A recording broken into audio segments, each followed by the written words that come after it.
The dark-haired girl barely opened her eyes when she saw the ceiling of the orphanage's attic. For little Ayla, it was another start to a hard day in this not very pleasant place.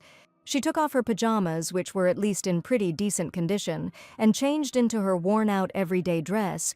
She caught herself thinking that even though it was old, it was still wearable. Her day, as always, begins with preparing breakfast for all the children in this orphanage. Ayla was very tired of all this. She literally fell asleep on the go before they cooked in turns, but now this responsibility fell entirely on her fragile shoulders. If only she could eat her fill of what she had prepared herself, the girl thought sadly, yawning and thinking about her life, then maybe there wouldn't be such a strong sense of injustice. A menacing gray-haired man walked past and said something that sounded like a remark, asking if Ayla's portion was really that big, more than usual, but then told her to just sit down and eat. The girl began to look for a free place among the other children, who by this time were already sitting happily and talking to each other. She was able to find a place for herself, and also quickly finished her portion since it was small, but the feeling of hunger did not disappear. As Ayla was heading towards the exit, the same menacing man appeared on her path again and began to talk to her in a raised voice. He ordered her to go and clean up after the others, since she had already eaten. The girl could not argue with him because he was the director of this orphanage. She simply lowered her eyes sadly and agreed with him. Her next duty was to clean the dining room after breakfast, and this whole story has been her daily life ever since. At such moments she felt very sad and hurt. She remembered with trepidation the moments from the past when she was called Little Ayla. A year ago, the girl was in an accident in South Korea and woke up in this body. She soon realized that this place was the setting of a novella she had once read. She was afraid to be in this body, because she assumed what fate might await her. Now she was nothing more than an addition. Now her new name was Rita. She remembered the plot of the novel well, and fortunately, this story would only begin in 10 years. But what was the point of all this if she wasn't even the protagonist? While the girl was going about her usual business and duties, she was called out by a female voice, who addressed her as Black Hair. Rita recognized the voice. It was Lily. She didn't answer that girl, but only thought about what she needed this time. The girl, looking serious, said that our main character was being called to the principal's office. These words frightened the girl to some extent. She was surprised, because she had never been called to the principal before, and she didn't know why children were called there at all. Lily pounced on the poor Ayla for daring to ask her something. She screamed at her, "Who does this filthy black hair think she is?" And then Lily immediately hurried away from the room where Rita continued to stand. The girl was not shocked. She was used to this kind of behavior from the girl. She just thought, what kind of a bad character is she? Is it really impossible to treat all people normally? Rita approached the director's office, knocked quietly, and asked permission to enter. First, she said that it was Rita, and then added, "Blackhead." The man opened the door. He was again in an angry state. As always when he saw the girl, she said that he would no longer tell her that she had no name, and again called her a black-haired girl. Rita wanted to object, even though it was pointless. She started to say that it was written that way in the documents, but he didn't even let the little girl finish speaking. He ordered her to shut up and go to the market for groceries. She asked the principal if it was not Lily's turn today, to which the principal again shouted that she had no right to argue, and added that Lily was buying new clothes today, so his decision was indisputable. He didn't stop shouting and added the phrase that the girl wasn't doing anything anyway. Rita's fists clenched from the injustice, but she couldn't say anything. She was offended to hear such words that she was doing nothing, although all the work in the shelter was hers. But whether in Korea or here, her situation has not changed at all. Injustice makes her furious, but she doesn't have the courage to run away. She just sits alone in her room every night and cries quietly so that no one can hear. After all, if she is caught escaping, she will definitely be locked in a warehouse for a week, and besides, all the people here avoid black-haired women. That is why, wherever Rita goes, she will not be welcome everywhere. It is very difficult to come up with something in such a situation. And now she has already arrived in the city to the market to buy food. In crowded places, the girl always wore a cloak with a hood to hide her dark hair. At the market, she looked around carefully. From all sides, the traders were shouting fresh fish, delicious pastries, and other things. Whoever had what, Rita decided to take a little walk, since the weather was good that day. But when she started to move forward, she suddenly stopped and narrowed her eyes, as if something was stopping her. She felt completely uncomfortable and painful walking in these tiny shoes. And suddenly someone shouted, "Oh, look! It's that damn dark-haired girl!" Someone finally noticed that a strand of dark hair was visible from under the hood. She heard how all the people were talking about her, and this was, of course, very unpleasant. She couldn't even buy vegetables in peace. People also said that this was a bad sign, and that from now on sales would not go well because of this girl. They believed that she only brought bad luck. She finally reached the vegetable stall she needed, greeted them sweetly, and said she had come to pick up some ingredients. The young man also smiled and asked why Rita had come to buy groceries again today, to which she replied that Lily was buying new clothes with the director today. The guy was a little confused by this. He said that it seemed to him that Rita needed new clothes more than Lily. The girl herself understood this perfectly well, but did not respond to it. The young man went to collect everything that was needed for the girl and treated her to something, saying that his wife had asked him to give the treat specifically to Rita. Mrs. Megan kept telling her husband about it. The girl was delighted, because such an attitude towards her is a great rarity, and this plum in the girl's hand simply shimmered in the sunlight. She started eating, and the merchant was worried whether Rita would be able to carry the package alone, because this time it turned out to be quite heavy. She replied that she could definitely handle it, and the man, stroking the girl on the head, added that if she wanted more plums, she shouldn't be shy about coming in, because he always had a treat for Rita. The walk took longer than the girl thought, and she began to speed up her pace so as not to be late to the shelter. She was very worried about being late, because the director's punishments were always very severe. She was in such a hurry that she did not notice the person in front of her. They collided, causing Rita to fall to the ground, and all the contents of the package were scattered all over the street. She quickly got to her feet and began to apologize for what had happened, but inside she was more afraid that now he would definitely be late. But what was the girl's surprise when the man she encountered began to help her collect food from the ground? She even froze from such a gesture and did not believe that someone on the street was helping someone like her, a girl with black hair. Having calmed down a little, she continued to sit on the ground and look at this young man, but he was also wearing a hood, which is why she could not see his face. Rita thanked him for his help, and he extended his hand to help her up. He asked where she lived, assuming that it was somewhere nearby, but the girl replied that she lived in the Risen orphanage, which was quite far from here. The young man was surprised by this, and the girl immediately added that it was time for her to go, otherwise she might get into trouble. After this conversation, the girl thanked him several more times for his help, as she was surprised by such an attitude.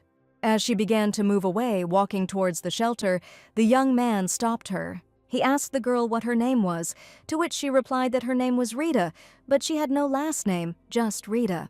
"Okay, Rita, be careful on the way back," he said in a mysterious voice, but continued to stand in place, not going anywhere. He looked after the girl, and when she was already far enough away, he said, "I will come for you soon, my daughter." Then he called out the name Kyle. Meanwhile, the man was already standing behind him. He told the second man that they had to go to the Risen shelter tomorrow. He clearly noticed something about this girl. Purple eyes, as well as incredible magical power, emanated from the very essence of this little girl. He also said that it was not easy to find her, but he immediately realized that this girl was his lost daughter, to which Kyle replied that he would immediately make preparations. Torn clothes, shoes that didn't fit, calloused hands, a hunched-over, frightened figure. These thoughts haunted the Duke. It made him very angry that while he was trying so hard to find his lost daughter, she was being treated so badly, and it couldn't be left like that. "My beloved daughter, I will soon take you home," he said decisively and looked into the distance. When I got back to the shelter, Rita immediately went to bed, as she was very tired after the whole day. But as always, it was too much of a burden for a child. Sometimes she dreams of her past life, and then Rita often wakes up in tears. She dreams that a young couple is standing in front of her. They are thinking about the fact that the child is a little different from the photo. They say that the girl looks gloomy and come to the conclusion that she is unlikely to suit them. The director of the shelter says that she is completely useless. Moreover, she is almost always sullen. He clearly does not like this. He also says that no one will ever love her. And Rita thinks a lot. Is it really true that there is not a single person in the whole world who can accept and love a child like her? All this upsets and disappoints the girl very much. If the God who sent her here really exists, then she was asking very much, "Please, let me not be alone anymore." This was her only and most cherished wish. The next morning she woke up already very tired. Perhaps it was because of the dream she had seen the night before.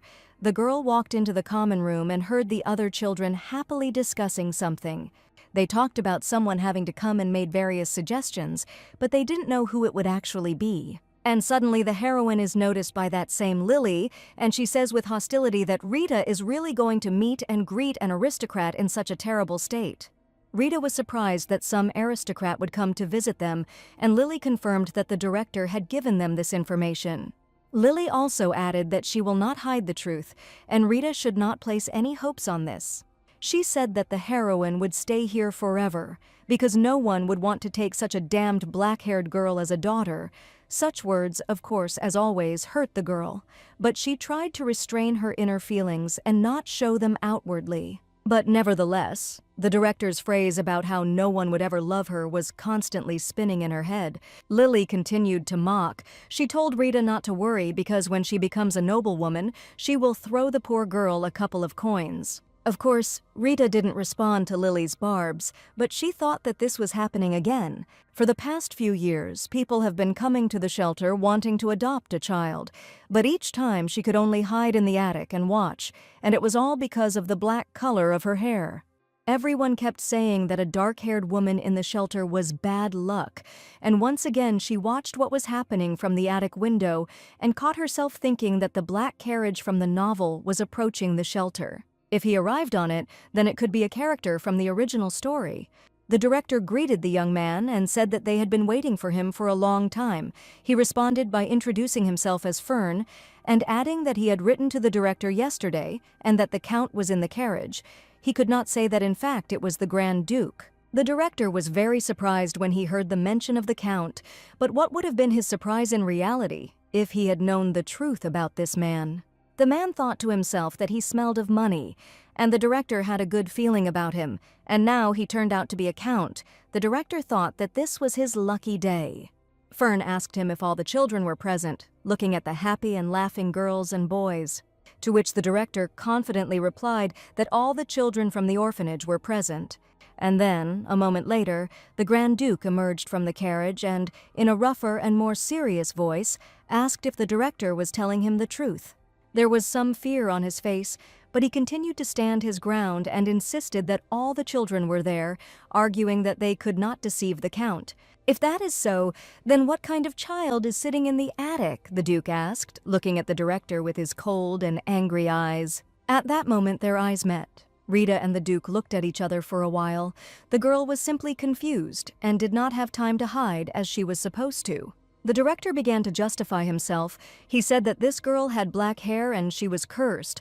That's why he locked her in the attic. The Count asked this girl to come down to them, which greatly surprised the director. He began to worry because he did not know what could be assumed about his intentions. Because the director stood there for a while and thought, the Duke became angry and, approaching him, repeated his order again, adding a question about whether the director could even hear him. And then, a couple of minutes later, the girl came down and knocked on the office door. She said that it was Rita, although the man did not allow her to introduce herself by name. But this time they opened the door. As soon as the girl said her name, she also did not understand what was happening and was very worried. She realized that the person sitting in front of her was the same person she had seen from the attic window. Rita was very worried. She was sure that she would be scolded again. Fern immediately leaned closer and introduced himself, addressing Rita as a little lady.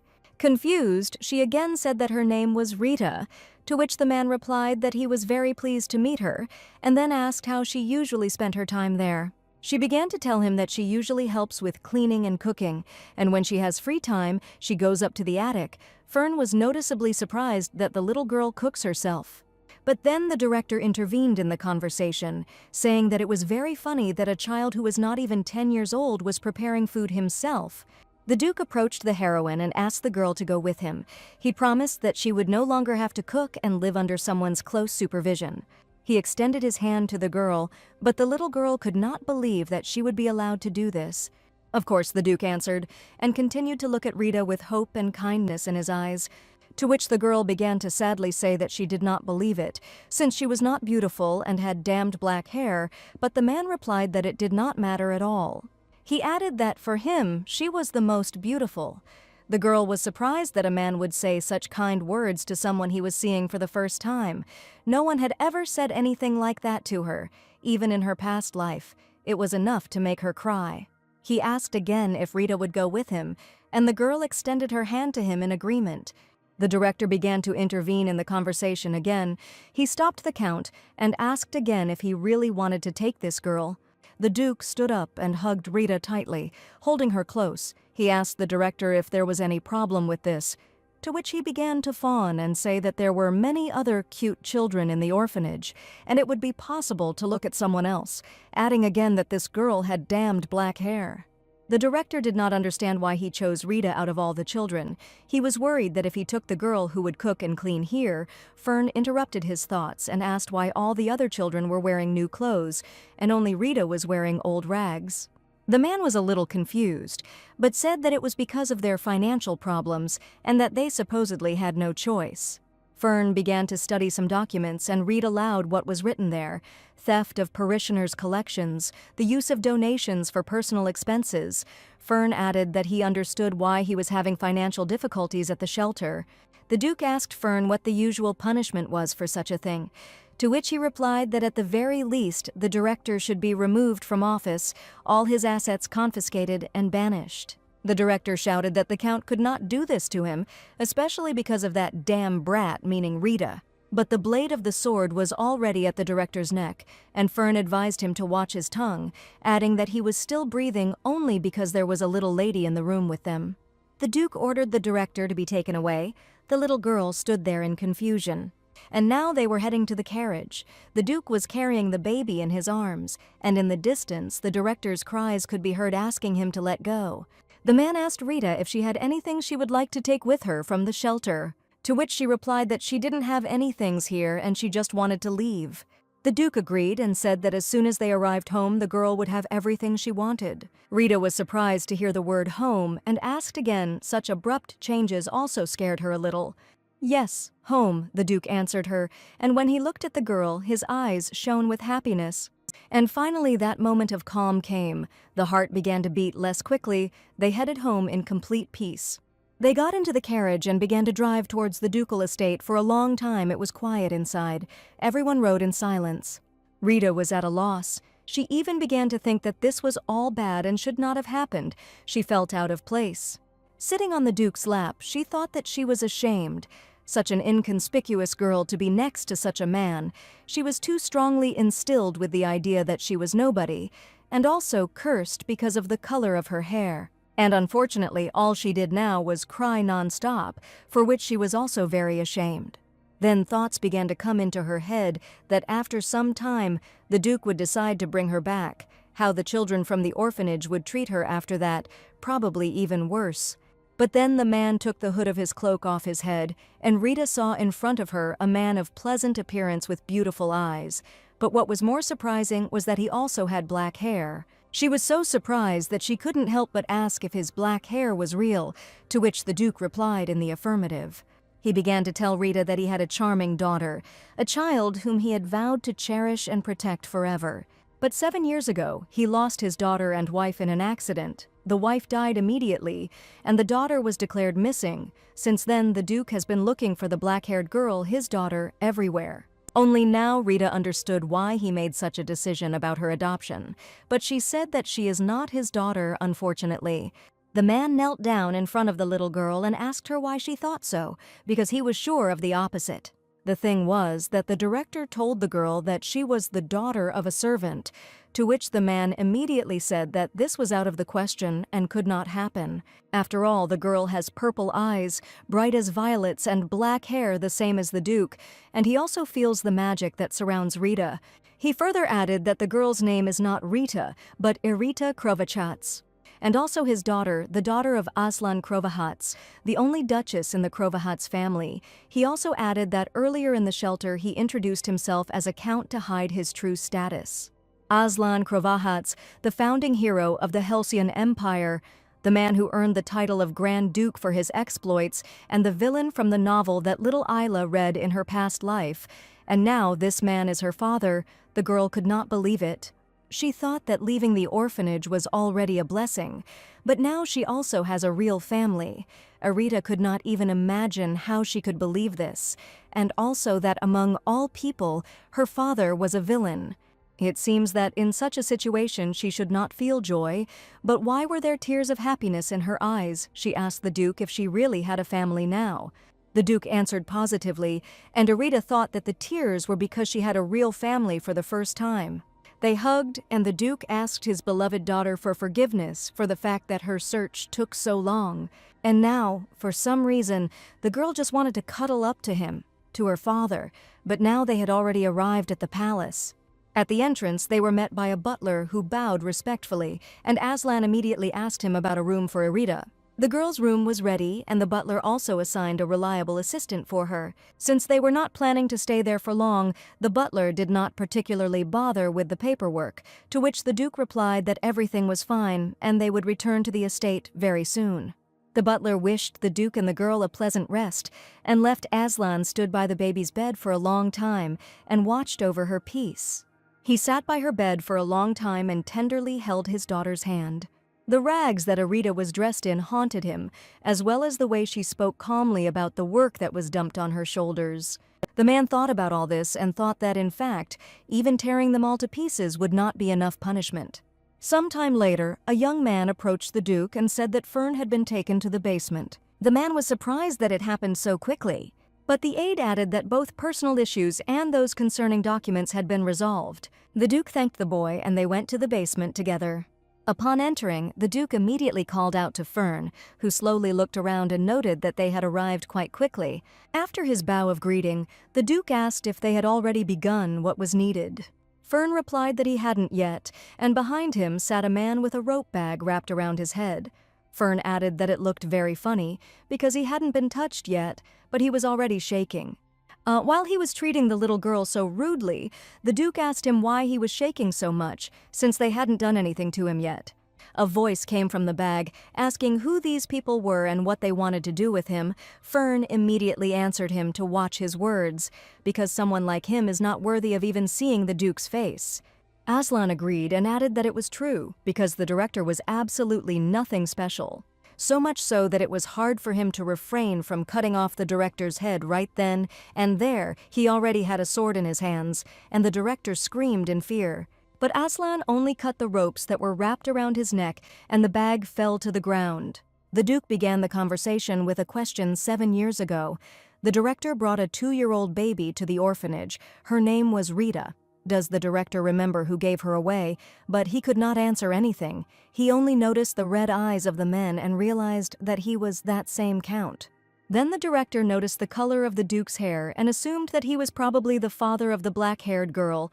He began to beg for mercy, but the Duke did not need his empty apologies. An apology made under threat of death has absolutely no meaning. Aslan immediately put the blade of his sword to the orphanage director's neck and asked what the point of his empty apologies was, to which he began to say with a trembling voice that he really wanted to apologize to Rita. The Duke grabbed the man by the face and asked again. He ordered him not to utter his daughter's name with his filthy mouth. Fern began to feel the magical power and began to worry that Aslan might cross the border. He called out to him in an attempt to stop him.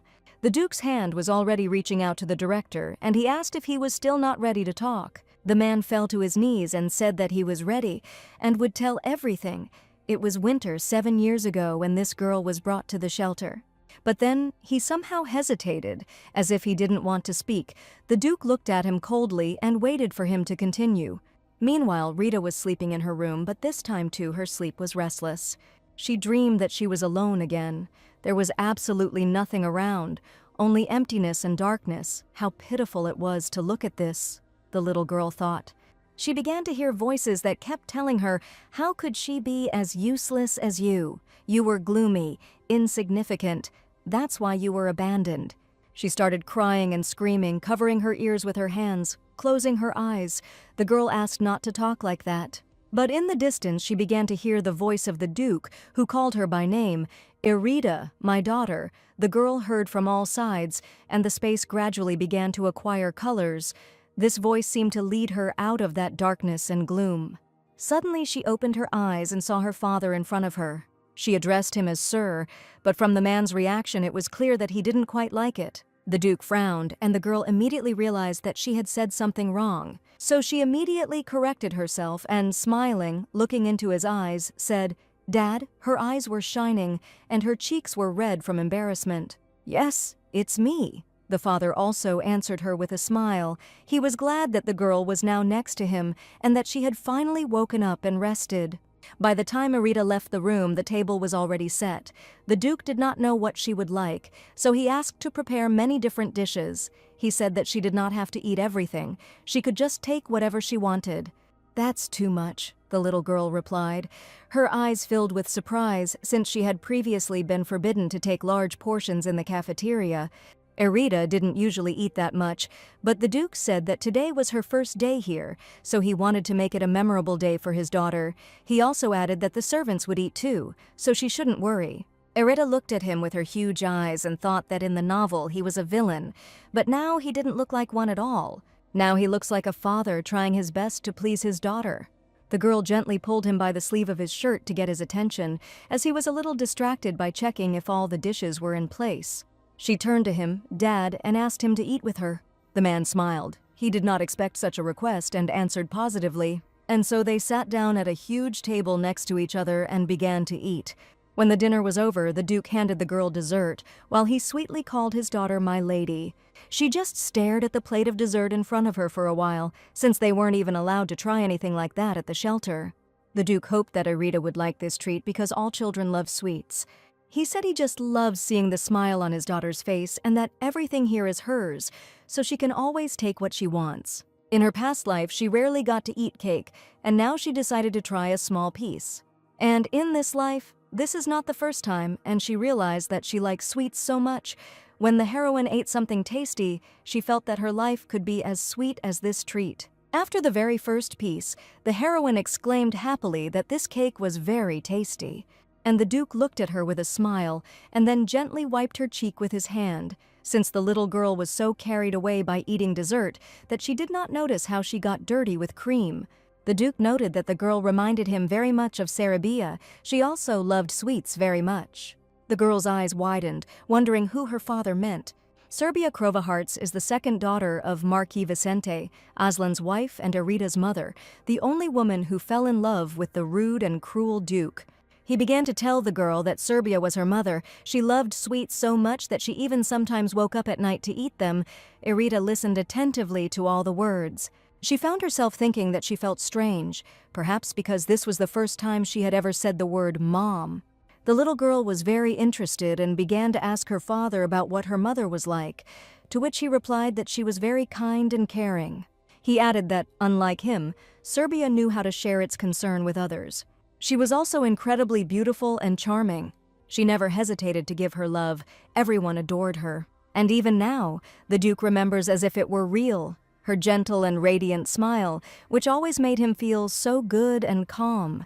Only after seeing the expression on her father's face did the girl understand what kind of person Serbia was. The emotions that her father demonstrated were simply impossible to fake. He was speaking just as sincerely now.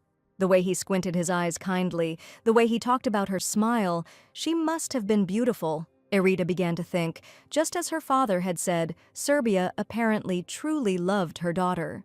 Evening came and Aslan took his daughter to his room. He wished her sweet dreams and told her to call him immediately if she needed anything.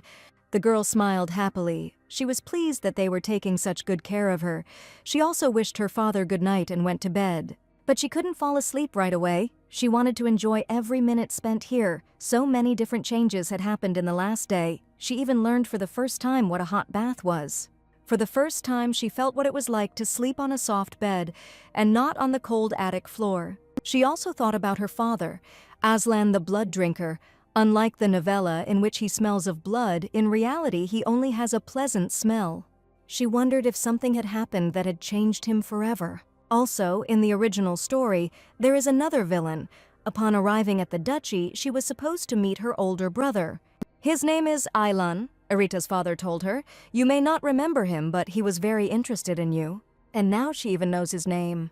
Aylan Krovaharts. In the original story, he was the villain who died along with Aslan, and now the girl has taken over the body of the youngest daughter of this family." Irita continued to just lie there. She even looked at her hands to see if this was really not a dream.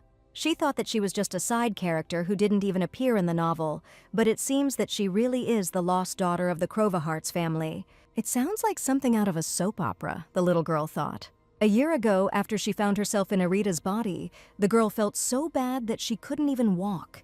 The worker locked her in a warehouse and the baby survived on bread and water alone. She only stayed alive because she had memories from her past life, but in the original story, Arita would have died.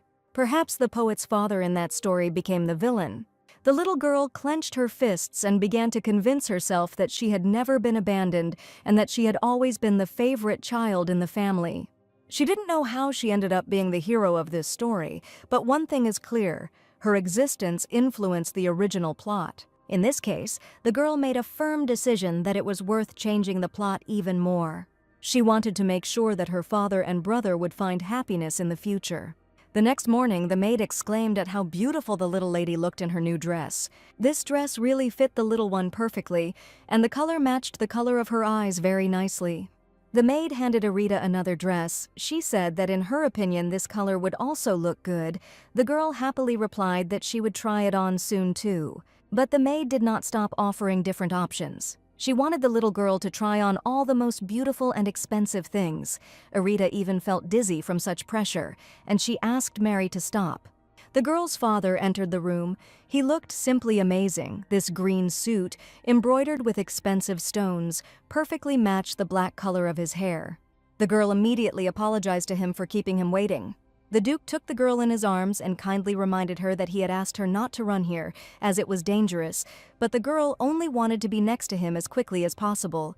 The man agreed and suggested they go. It seemed like the awkwardness between them was starting to fade, maybe because they had spent too much time together over the past few days. The Duke looked closely at the girl and asked her what she was thinking about. She made kitten eyes and said that she would be interested to know something. Arita asked when they could go to the estate. The Duke replied that he did not know the exact date and continued to drink tea intelligently, then added that they would go there whenever Arita wanted. This answer surprised the heroine a little, and at the same time made her happy that now she had the right to choose, and they were consulting with her. The Duke stood up and began to approach the girl. He said that even if she said that she wanted to go there today, then so it would be. To which the little girl replied that she would like to do it today. The Duke knelt down in front of her and asked if she was sure, since the duchy would be a completely new place for her. But she replied that everything was fine and she wouldn't worry anymore. And then she asked her father if he would be with her.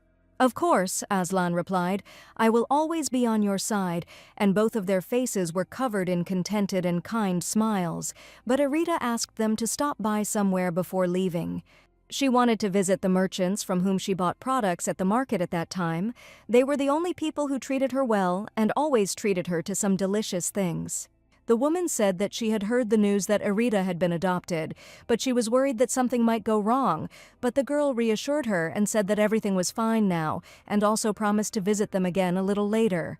But the woman was simply sincerely glad that everything was fine with Arita and that she was healthy, and she also asked how the girl was enjoying her new home and whether she liked it there. As they walked to the grocery store, the girl happily began to tell her father about these people. Uncle Philip and Aunt Megan were very kind to her, and they were not interested in her black hair. That's why the heroine wanted to say goodbye to them before they set off on their journey. The Duke realized that they were truly good people, in which case he supported his daughter and said that saying goodbye to them was the right decision. Philip and Megan wished the baby to remain as strong as she is and for everything to be well. When the girl finished saying goodbye, the man picked her up and suggested that they go. She smiled because she felt the warmth of her father's embrace, which had already become like family to her.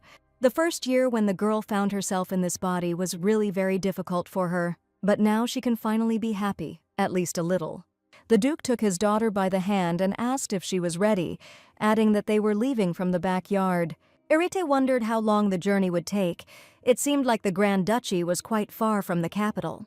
The man calmly asked the girl not to worry about the road. He added that Arita would go there with someone she already knew well. She was supposed to go with Fern, who was already waiting for them in the backyard. Coming closer, Fern said that everything was ready. It was difficult to prepare in such a short time, but he managed, to which Aslan replied that this is why he is his right hand. The girl began to hide behind her father. She was a little shy, but Fern, smiling, extended his hand to her and called her "my lady." Kneeling down in front of the heroine, he said that he could finally introduce himself. He said that his name was Fern Eilish, and he was the Grand Duke's chief assistant. The girl began to worry about him kneeling in front of her, and it being quite dirty here, to which he replied that this was an official performance, so it had to comply with the rules. He also noted that the little lady was very kind. When the man stood up, he told the girl that it was time for them to hit the road. The little girl asked where the carriage was, and the men looked at each other. The Duke extended his hands to the girl and said that he had forgotten to explain something. The thing is that they move using teleportation magic. If they went by carriage, it would take a whole month. Arita was surprised that it was possible to travel such distances using magic, to which the Duke replied that it was impossible for an ordinary magician. For Fern, however, it was quite possible, but only with a little help. It was necessary to put on a necklace that enhances magical power. He warned the girl that she might feel a little dizzy, but she should still keep her eyes closed. The Duke added that if she was scared, she should just squeeze his hand and he would always be by her side. Fern began to cast a spell in an unknown language, and the space plunged into some kind of whirlpool of blue energy. There was no choice, and it was necessary to close my eyes. And so they arrived.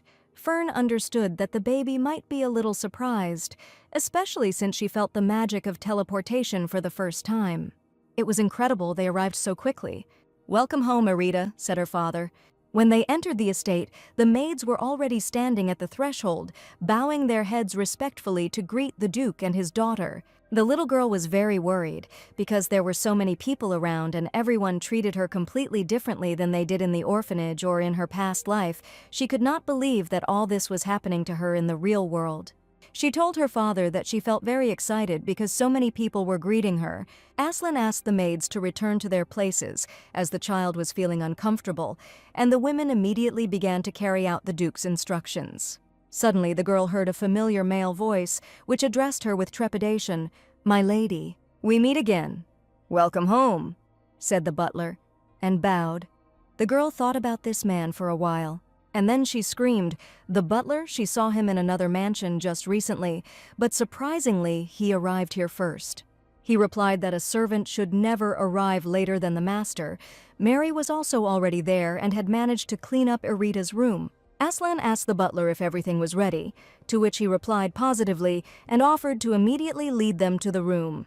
The father asked the girl if she wanted to see the room, but in general, they could go wherever she wanted. The little girl's eyes lit up. She couldn't wait to see her new room. They arrived at the place, and the Duke opened the door and said, "Come in, this is your old room." The girl stood in place for a while and looked at everything carefully. She was surprised and delighted at the same time. This room resembled the chambers of a princess from the books she once read. Arita decided to look around in more detail and began to examine the toys that were in the room. The girl was surprised that there was not a single speck of dust anywhere.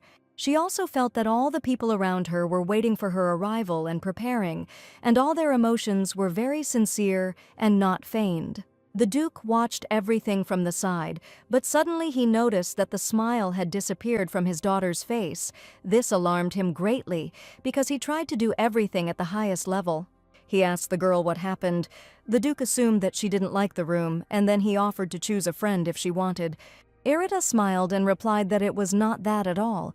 She was just very happy to be back home, and she really liked this room. She thanked her father for that. Aslan was glad to hear such words, but still reminded her that if she wanted to change the room, she should just say so. A moment later, their conversation was interrupted by an unfamiliar voice that said the word "Dad." Opposite the Duke and Arita stood a young man who introduced himself as Elan. He was the heir to the ducal family and the older brother of Arita. This boy was incredibly similar to his father, the same hair, the same bright red eyes. He came closer to the girl to get acquainted, and for a moment they froze in front of each other. Arita heard that he was 5 years older than her. The heroine continued to look at her brother with wide-open eyes. Meanwhile, the guy was also standing opposite, staring at Arita. Suddenly, the little girl grabbed her heart. She felt something strange inside, but she didn't understand what exactly. It was a bit like the magic she felt on the way here during teleportation. The girl couldn't breathe. Some kind of aura was emanating from Ailan, but she couldn't understand why he was using magic now. But suddenly, a heavy hand fell on Arita's shoulder. It was his father's hand. He turned to Ailan and asked him to control his emotions, as his powers were overflowing and affecting Arita. Now the girl could breathe again. She began to understand how to control her powers, and Ailan meanwhile apologized to his sister. He then apologized again and asked if he could come closer to her for just a second. The girl had not yet had time to answer, but he had already taken a step towards her and was standing very close to her. He looked at her for a long time and simply remained silent. Then he touched Arita's long, beautiful hair and said his name. He seemed surprised that after so many years he was seeing his own sister in person. He gently hugged the heroine and thanked her for coming back, and also promised to never leave her alone again. Tears began to fall from Ailan's eyes. It was clear that his brother was happy to see the family reunited after such a long time, but this was too much. After that, the little girl decided to go and distract herself with the toys and dolls that were in her room. But Aslan and Ailan continued to stand and be touched by the fact that the little girl was playing. She wondered how long they were going to stand like this and watch her. But after some time, she was approached. The father said that they were leaving so that Arita could rest. He offered her to change into more comfortable clothes and said that she could do whatever she wanted, which the girl was very happy about. After which Aslan began a conversation with his son. He said that he spent many years searching for Arita, but as it turned out, her disappearance was not accidental, so now they need to keep the fact that they found her a secret. Ailan decided to clarify whether his father meant that there were people who needed Arita, and received a positive answer. He then asked if his father had any idea who could have done this, to which he also replied in the affirmative. They had not yet found any definitive evidence, but the only ones who could be responsible for this were the imperial family or the Empress's faction. Since Queen Asila was a longtime friend of their mother, the Empress's faction is under suspicion. Yes, the main suspects behind the disappearance are the Empress, her family, and the Duchy of Lenosin. And suddenly something comes into the Duke's head, a tattoo. The man who gave the child away had a tattoo on the back of his hand. It was a round tattoo in the shape of a flower. This design resembles the emblem of the Duchy of Lenosin, but there is still no exact evidence. But just sitting on your hands would not be the best option either. The Duke agreed and said that they could not allow this to happen. In that case, it is worth thinking about a plan of further action and exposing everyone involved in Arita's disappearance. A professional hunter always leaves a trap before starting the hunt. This is what the Duke suggested. He wanted to leave a trap for them. And when they catch the criminal, even if it is the Empress, she will definitely not be able to get out. The villain in the original novel is the rude and cruel Duke of Croahearts, but Arita's brother and father only smiled tenderly at her. "I will never leave you alone again," her brother told her. "Thank you for coming home," her father told her. Perhaps bringing back the family they lost would bring them great joy. But every time Arita sees their genuine smiles, she feels uneasy, as if she is deceiving them. The girl lay in her room and thought about all this, hugging her new toy. The Arita that the Duke and Ailan fell in love with is not her. The girl often thought that maybe her father had simply made a mistake and that she was not their real daughter, and she also considered herself to be the wrong one because she remembered her past life. She wondered if Ailan and Aslan would find out about this. Would they be happy that at least Arita's appearance had returned? Or they will be upset that it is actually someone else in the guise of their daughter and sister? She really hoped they would think it was just fate. Arita knew it was selfish, but she didn't want to be alone anymore. The next day, Arita began to think that Mary was a little scary to her. How much desire does it take to try on 5 different costumes for the heroine every day, and each time braid her hair so that it matches the outfit? She even managed to escape with difficulty, saying that her father was waiting for her. As an excuse, Arita carefully knocked on the Duke's room. Her older brother opened the door, and as always, he smiled broadly. He was glad to see his daughter every time. He offered to come in and added that he was already getting bored. The girl thought that he was somehow saying such things too simply. They approached their father together, but something surprised Arita and she stopped. Aslan sat in front of her and held some piece of paper in his hands. Erita exhaled and thought, "It's good that he's here and not just her brother." The father sat the girl on his lap and asked if she had finished examining the room. She replied with a smile that she liked everything very much. Then she thought that without thinking twice she had rushed sharply to her father and only now thought that Aylan might not like it. Perhaps he would be jealous. Aylan seemed to understand and gestured to his sister not to worry, and his father noted that he hadn't seen his son smile like that in a long time. He asked Aylan if he really loved his sister, to which he received a confident affirmative answer. She was truly charming. Both her father and her brother often spoke about it. Everyone was delighted with the little girl. But then Aylan suggested that his father stop, as he noticed that his behavior was embarrassing Erita, and besides, they wanted to talk about something important. This began to worry the girl, because she could not imagine what important thing they wanted to talk to her about, and the Duke explained that for now he would like to keep the baby's return home a secret. Erita fell silent. She didn't know what to answer, and moreover, she didn't understand for what purpose and whether it was bad.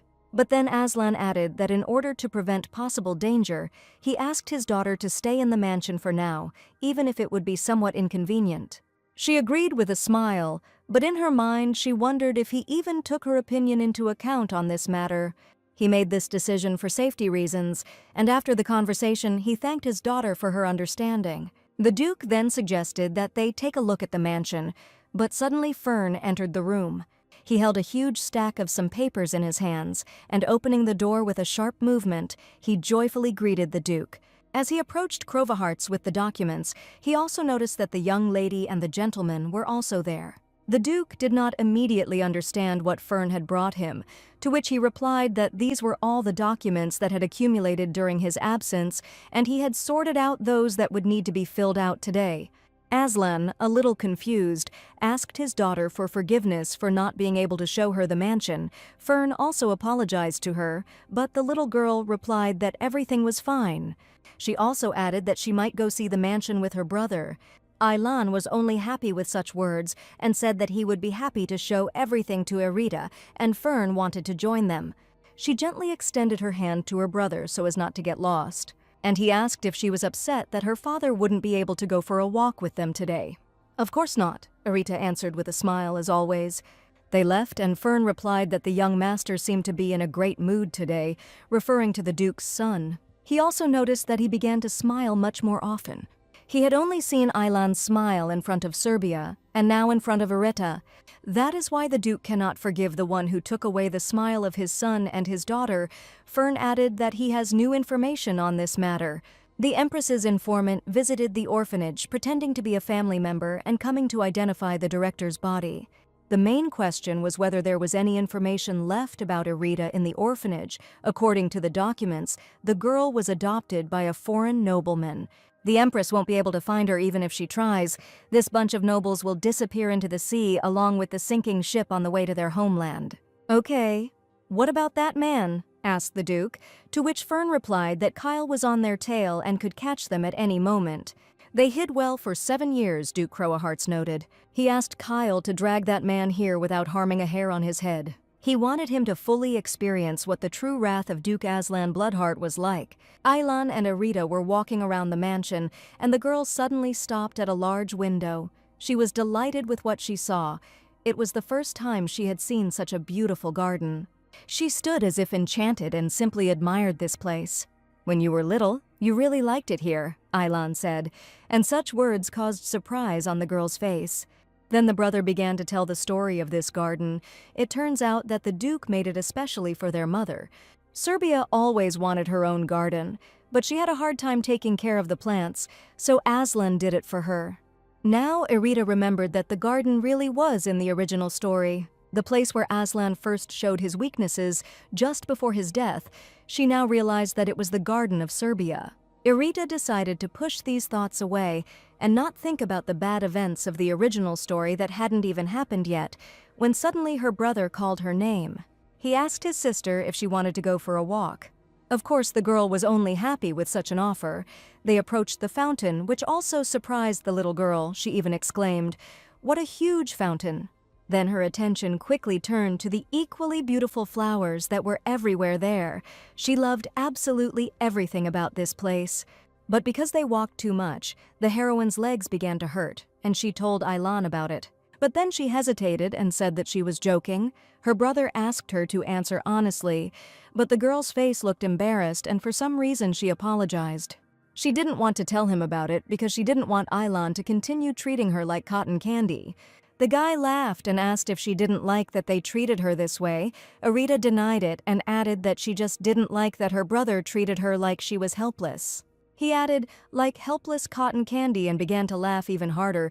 He asked for forgiveness, but he found it very funny. However, he asked the girl not to force herself to go and suggested that they rest under a tree. But something caught Ailan's attention, and he asked Arita to wait. They sat down under a tree, and the girl wondered how long it would take her to get used to this kind of treatment. She began to think that maybe even her whole life would not be enough to get used to this, but her brother asked her to look up. Something surprised him. "The light passing through the leaves resembles stars," he said. And then he added, "as bright and beautiful as my little sister and warm, gentle as sunlight." If Ailan found out who Arita really was, would he continue to be so kind to her, the heroine wondered. If that warmth disappeared, would she be able to find out? She hung her head sadly and drew her knees up, then asked if he really thought of her as a little sister. "Of course," Ailan answered. But she immediately asked the next question, "What if you were wrong? What if she is just another girl with black hair and purple eyes?" The heroine was very worried about these questions, and now she was finally able to say them out loud. She even began to hope that he would now say that he knew that she was not Arita. Life in the shelter, loneliness, all this could be endured. The girl began to speak further. She continued to hope that he would now say that he had realized this a long time ago, that he did not need her. Suddenly, her brother just hugged her tightly so that she wouldn't worry. He wanted to calm his sister down and let her know that he and her father really love her and are afraid of losing her. He added that if she was afraid, she should just trust him and her father. "We are not mistaken," Ailan added, continuing to hug his sister. "The one we love and the one we have recognized as Arita is the real Arita," Ailan added. He promised that they would never be separated again. Even though her brother said that she was the real Arita and that he and her father were not mistaken, the girl's soul was still heavy. Because, to be honest, she was still a stranger to this body. She felt that way and didn't even know why she was here. And standing on the balcony of the mansion, she thought that perhaps it was worth going to the palace to find out more about this. But even if that is the case, the love between Ailan and his father will not change. The girl thought for a long time and convinced herself to be strong. The people who love her, the people she loves, are changing their terrible future. She came to the decision that this was all she needed to focus on for now. A few days later, the Duke and his son are standing in the corridor. Aslan asks him if this is true, and he replies that it is. Ailan says it still breaks his heart to remember how Arita cried. The Duke couldn't believe it happened. Arita should have accepted the love of her family without hesitation, but she feels like this love does not belong to her, and even worse, she is afraid of being abandoned. Her father asked Ailan, if this happens again, to calm Arita down. Their conversation was interrupted by Fern, who appeared as suddenly as always. He reported that Kyle had successfully captured that man. He should arrive tomorrow at noon. Now the Duke could officially announce the return of Arita. The one who left the girl in the shelter apparently thought he was saving her. What nonsense! The Duke was indignant. Fern asked if he should inform Master Ailan, but Aslan replied that he would do it himself, since all that was on his son's mind right now was how to spend more time with Arita. And all that matters now is her well-being. Official announcement of the return of Arita Crowahearts, daughter of Aslan Crowahearts and Grand Duchess Crowahearts. The glass flies to the floor with screams after seeing the news. The red-haired girl is furious. She screams that this pathetic girl should have died at sea, while the maid tries to calm the girl down. I was sure that she was dead, she continued to scream, and crumpled the piece of paper on which the official announcement was written. 7 years ago, without having confirmed the heroine's death with her own eyes, the girl never thought that all this would come back and haunt her. 1 more year, and everything will be ready, she said. She began to reassure herself that everything would be fine. After all, she had ordered this to be dealt with. No matter how strong Crowahearts was, they would never be able to know the truth after 7 years. The girl decided that she urgently needed to end this before Crovahearts got to the bottom of the truth. A year later, a blonde woman is lying on the bed. It is the Empress. Her health is very bad. Her son sits next to her and holds her hand, begging her not to die and not to leave him. It's been a year since the announcement of Arita's return, causing a stir in the capital. The girl didn't even know about it, since she didn't leave the mansion. Meanwhile, a lot had changed. She became closer to the people in the mansion and to her family. The heroine also began to take magic lessons from Fern. As Fern says, the girl is amazingly talented in magic, while her father looks significantly worried about this. But the heroine thinks that it will be useful for her. It means that she will now have another weapon for the future.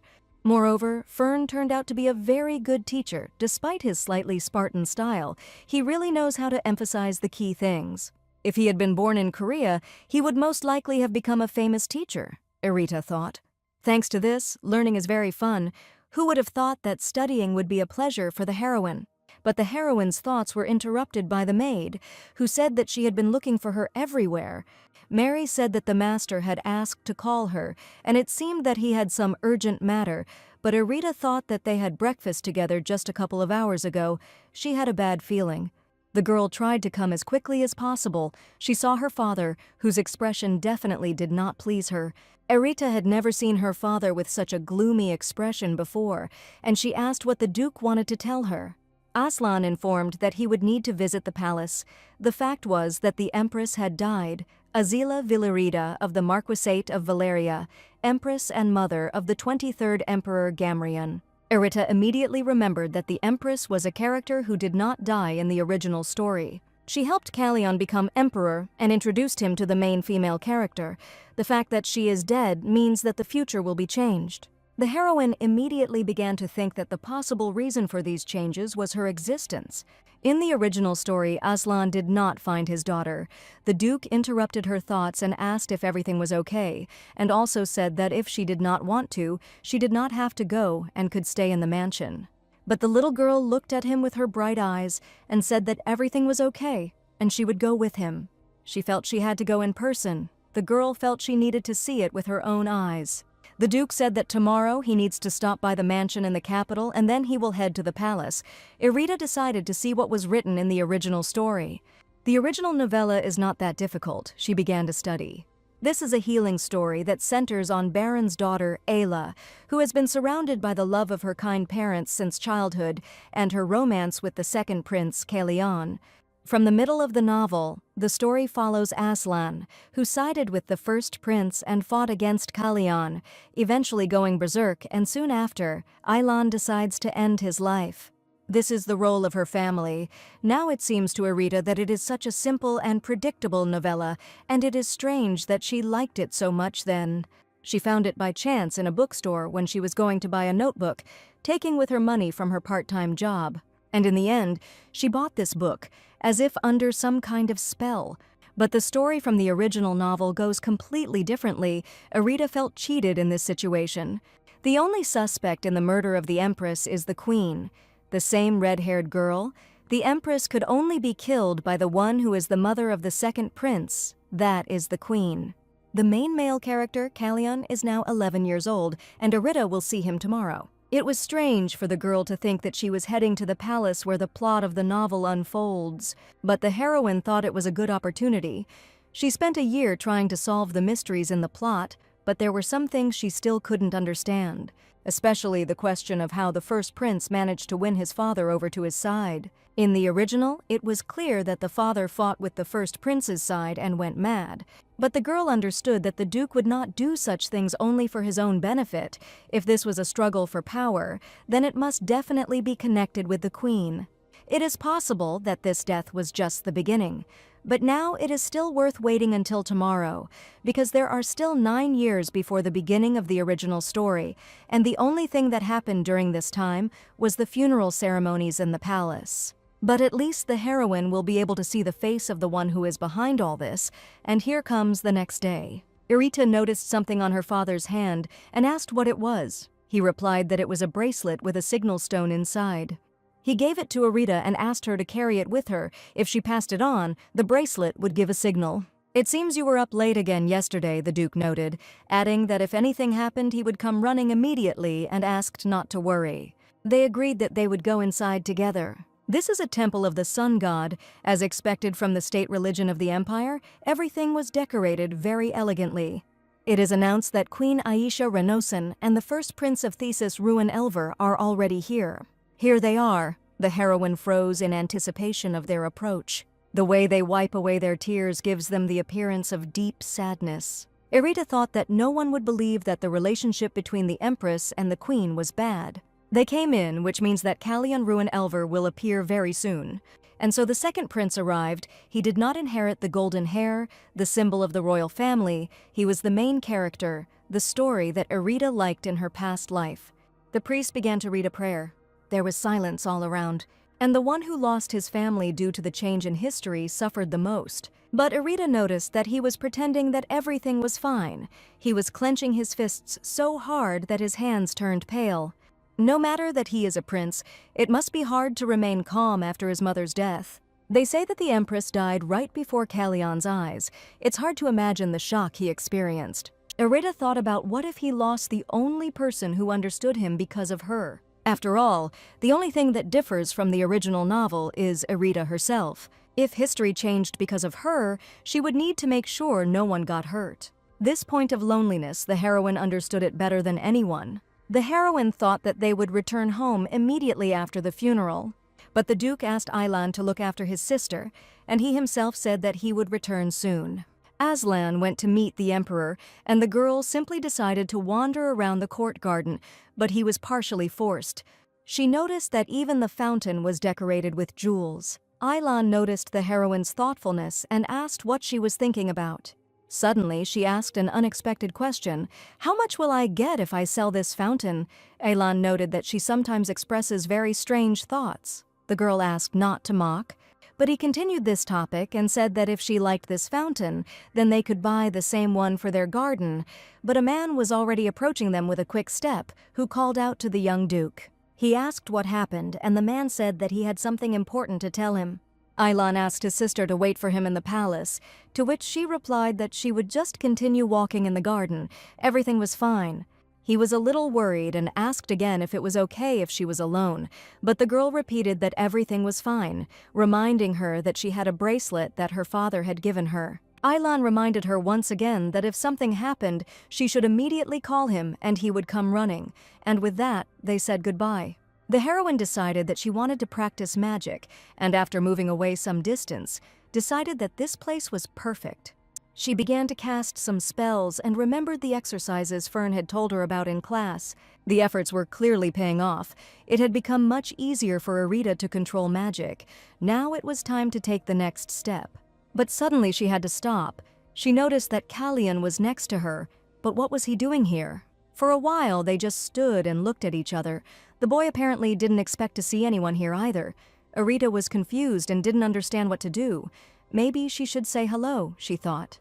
And when she opened her mouth to say hello, the boy put his finger to his lips, indicating that she should say nothing and be quiet. In the distance, the heroine heard voices that were clearly looking for the prince. She assumed that he wanted to hide from everyone, but accidentally stumbled upon her. Kalyan apologized and asked to be quieter. But suddenly the guys heard steps approaching them. Apparently people heard that they were talking here. The voice continued to repeat questioningly, "Your Highness, are you here?" But the boys sat silently. Irita decided that there was no choice and that Kalyan needed help.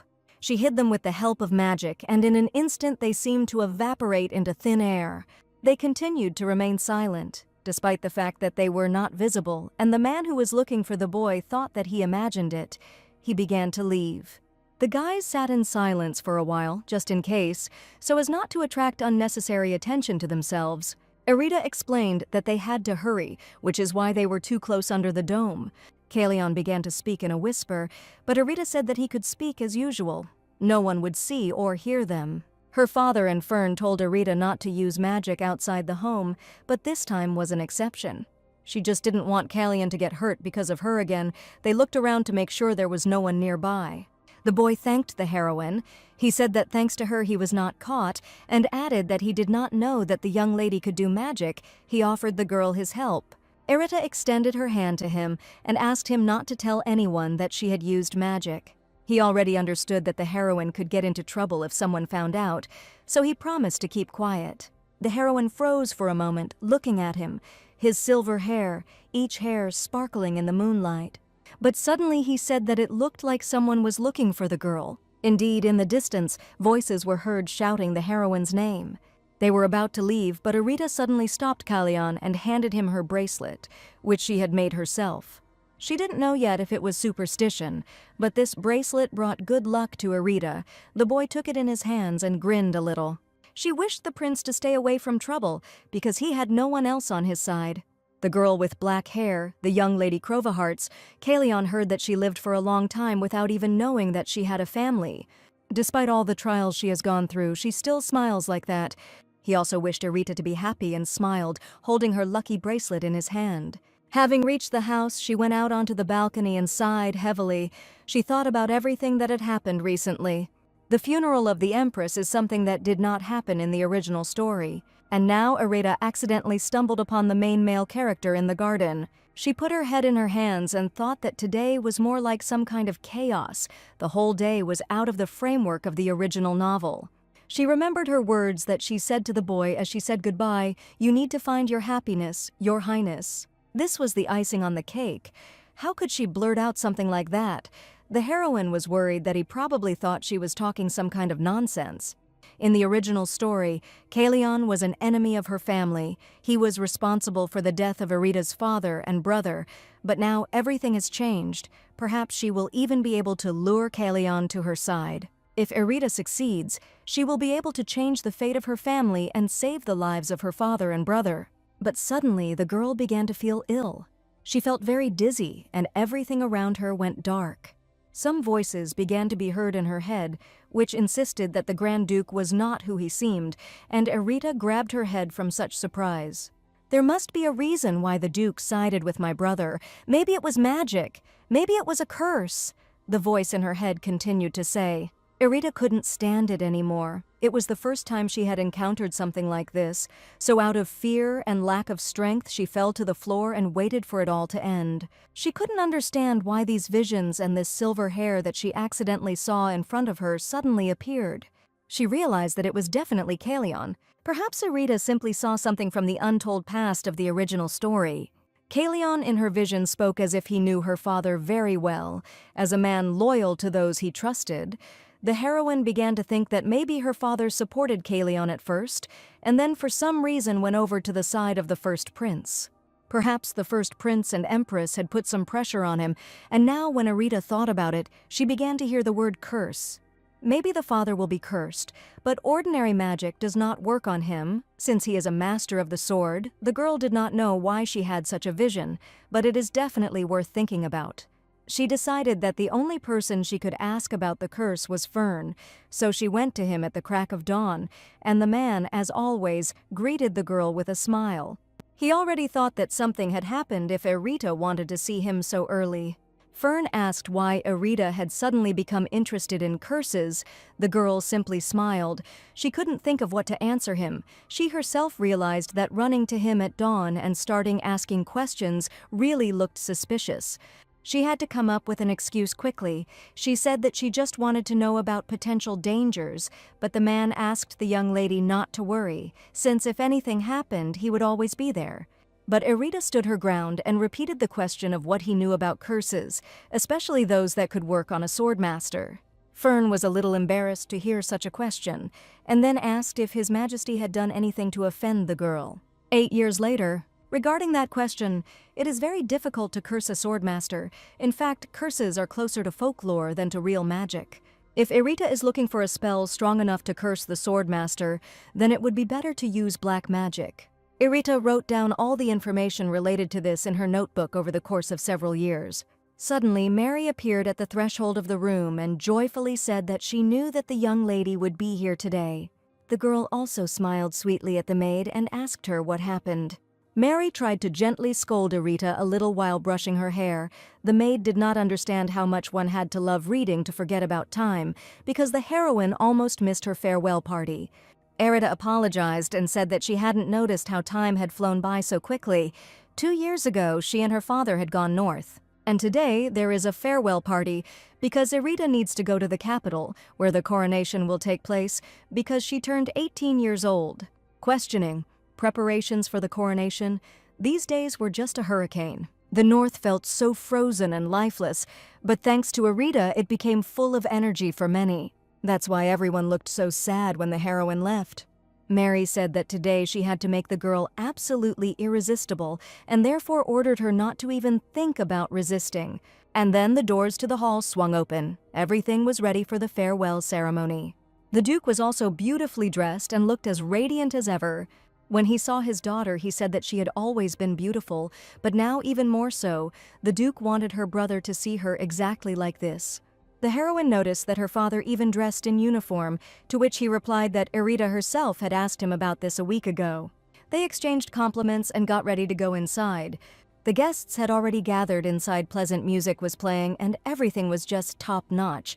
A smile immediately appeared on Irita's face from such beauty around. The Duke watched his daughter's reaction and was also pleased. Suddenly, Fern appeared next to him, saying that he couldn't be late for such an event, and also adding that although it was strange to say this, his young lady was already quite grown up. But sometimes her father was still interested in what thoughts were going through her little head and what was keeping her from relaxing. The Duke asked Fern if he knew anything, and then added that if Irita wanted to keep it a secret, he would not pressure her, but only wanted Fern to support her in this. The magic lessons, the research she had been doing since childhood, it was all interesting. The Duke simply asked him to make sure the girl didn't get hurt in the process. Fern exhaled. He realized that Aslan was not aware of her knowledge of black magic and promised that everything would be fine. But Fern warned the heroine that whenever it came to her, the Duke noticed it. However, her smile changes everything and she can do anything. The next day, the girl was already ready for the trip to the capital, and Mary checked whether they had taken everything they needed. Leaving the north after 2 years was a strange feeling, and Irita hadn't really thought about it when she first arrived in the duchy.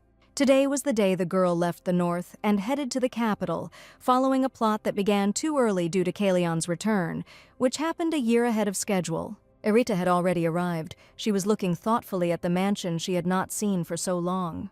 Fern lowered his head strangely and told the young lady that this was too much. His body is no longer what it used to be, and it is already very exhausting for him to use teleportation magic, but the girl with a smile told him not to come up with stupid things, because he is still very young.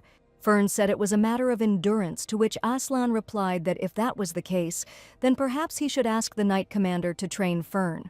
Of course, these were all jokes, and this dialogue was interrupted by Aylan, who had also already arrived at the mansion. Irita and Aslan cried out in joy. They were both overjoyed to see him. The girl immediately threw herself into her brother's arms and said that she missed him very much. The brother immediately began asking her if everything was okay with her during this time. She answered that everything was fine, and also asked how things were going with him. She noticed that Aylan had lost weight compared to the last time they saw each other.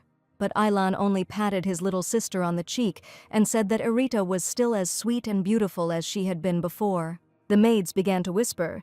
They had never seen Aylan smile like this before, but Irita was already used to it. Father suggested finishing the greeting and heading to the mansion. Aylan supported this idea, since it was already significantly cooler outside, and the family went inside together. The capital is certainly huge. There are many cafes near the mansion. The girl looked at everything that surrounded her with pleasure and admired it. Irita thought about something. When she was little, she only moved between the imperial palace and home.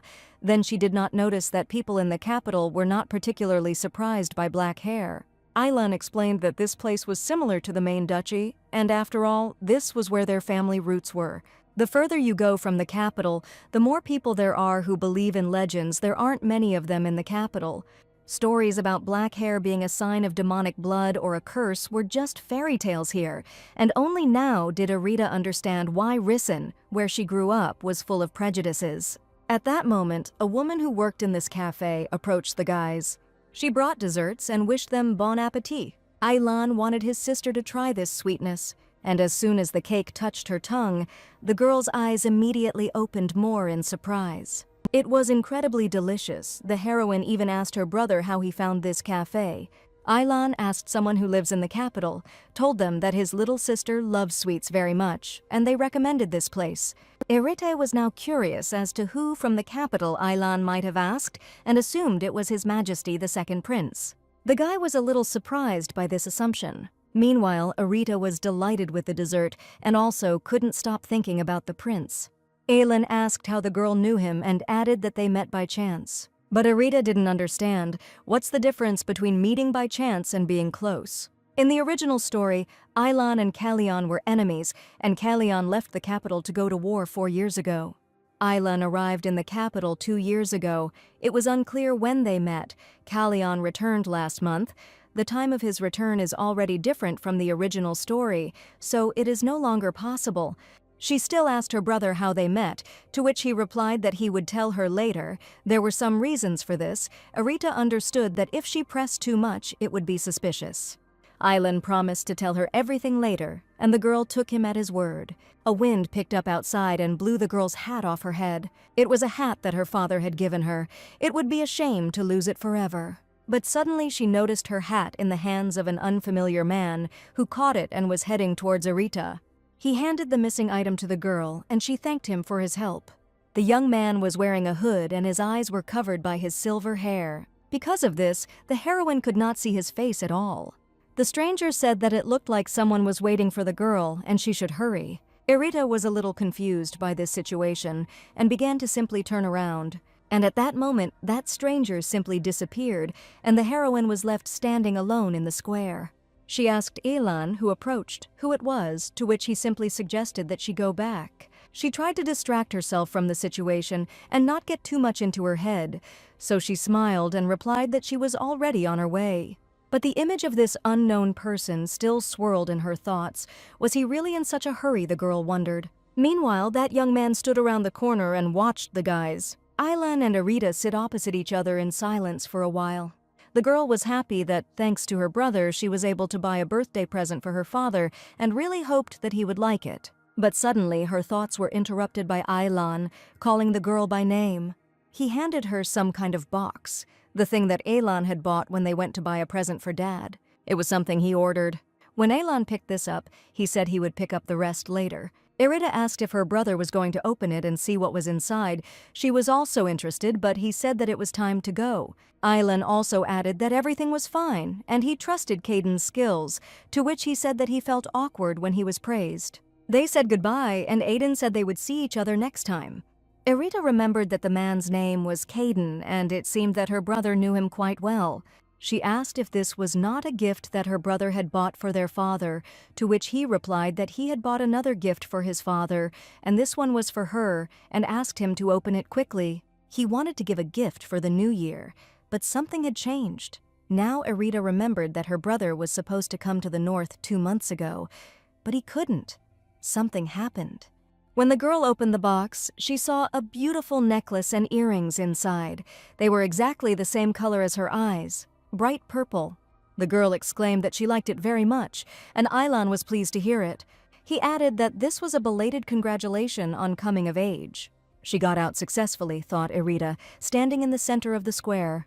She changed her hair color with magic, so she didn't have to worry about getting sideways glances. Mary was worried that they hadn't even finished yesterday's sightseeing, but she had some things to see too, and she promised to be back before dinner. The girl thought for a moment about where it would be best to start her investigation. Since she didn't know when the original story would begin, she had to collect as many references to black magic as possible. Arita headed to the library. She hadn't been able to find much information, so she didn't have much hope. But since this was the capital, there might be something useful here. 3 years ago, black magic was banned in the Empire, after which most information about black magic was lost. She looked through many books, but there was nothing suitable anywhere. And while walking down the next row of shelves of books, she tripped over a stack of books and almost fell. Arita turned around. It was strange that some of the books were lying on the floor. Maybe it was not just like that. The girl sank to the floor and decided to study in more detail what kind of books these were. And what she saw pleasantly surprised her. She couldn't believe her eyes. It really was a book about black magic. The price of black magic is the soul of the caster, but after many years of searching, black magicians have found a way to avoid self-sacrifice. This method involves sacrificing the soul of a child, and the most effective victim is a still living child under 100 days old, but the heroine already knew this. And there is one more fact that is not mentioned here. If a black magician does not make sacrifices regularly, he will lose his power, so black magicians obsessed with power kidnap children as sacrifices, which leads to the deaths of hundreds of thousands of children. The official number of victims is very high, and the real one is probably even higher, so black magic was banned. In addition, after the ban on black magic, the Empire declared a hunt for black magicians, but they could not find all of them, because they are indistinguishable from Irita carefully read everything that was written. She wanted to learn at least some new information, and suddenly she found something. It was written there. The record I want to leave in this book is a way to identify those who sacrifice children and not themselves. The record I want to leave in this book is a way to identify those who sacrifice children and not themselves. It was a jackpot. The girl was happy with this find and took this book with her. She decided that she needed to go home quickly and finish reading this book. But some people stood in the heroine's way and they turned to her. "Hey, lady, where are you going?" they asked. These guys looked like local hooligans. At first, the girl politely replied that she was in a hurry and asked to be allowed to pass, but they responded quite sharply, saying that they were also in a hurry and asked what to do now. They also said that she needed to go somewhere quickly with them, and this all started to anger Irita. She snapped her fingers, and everything around was engulfed in bright flames.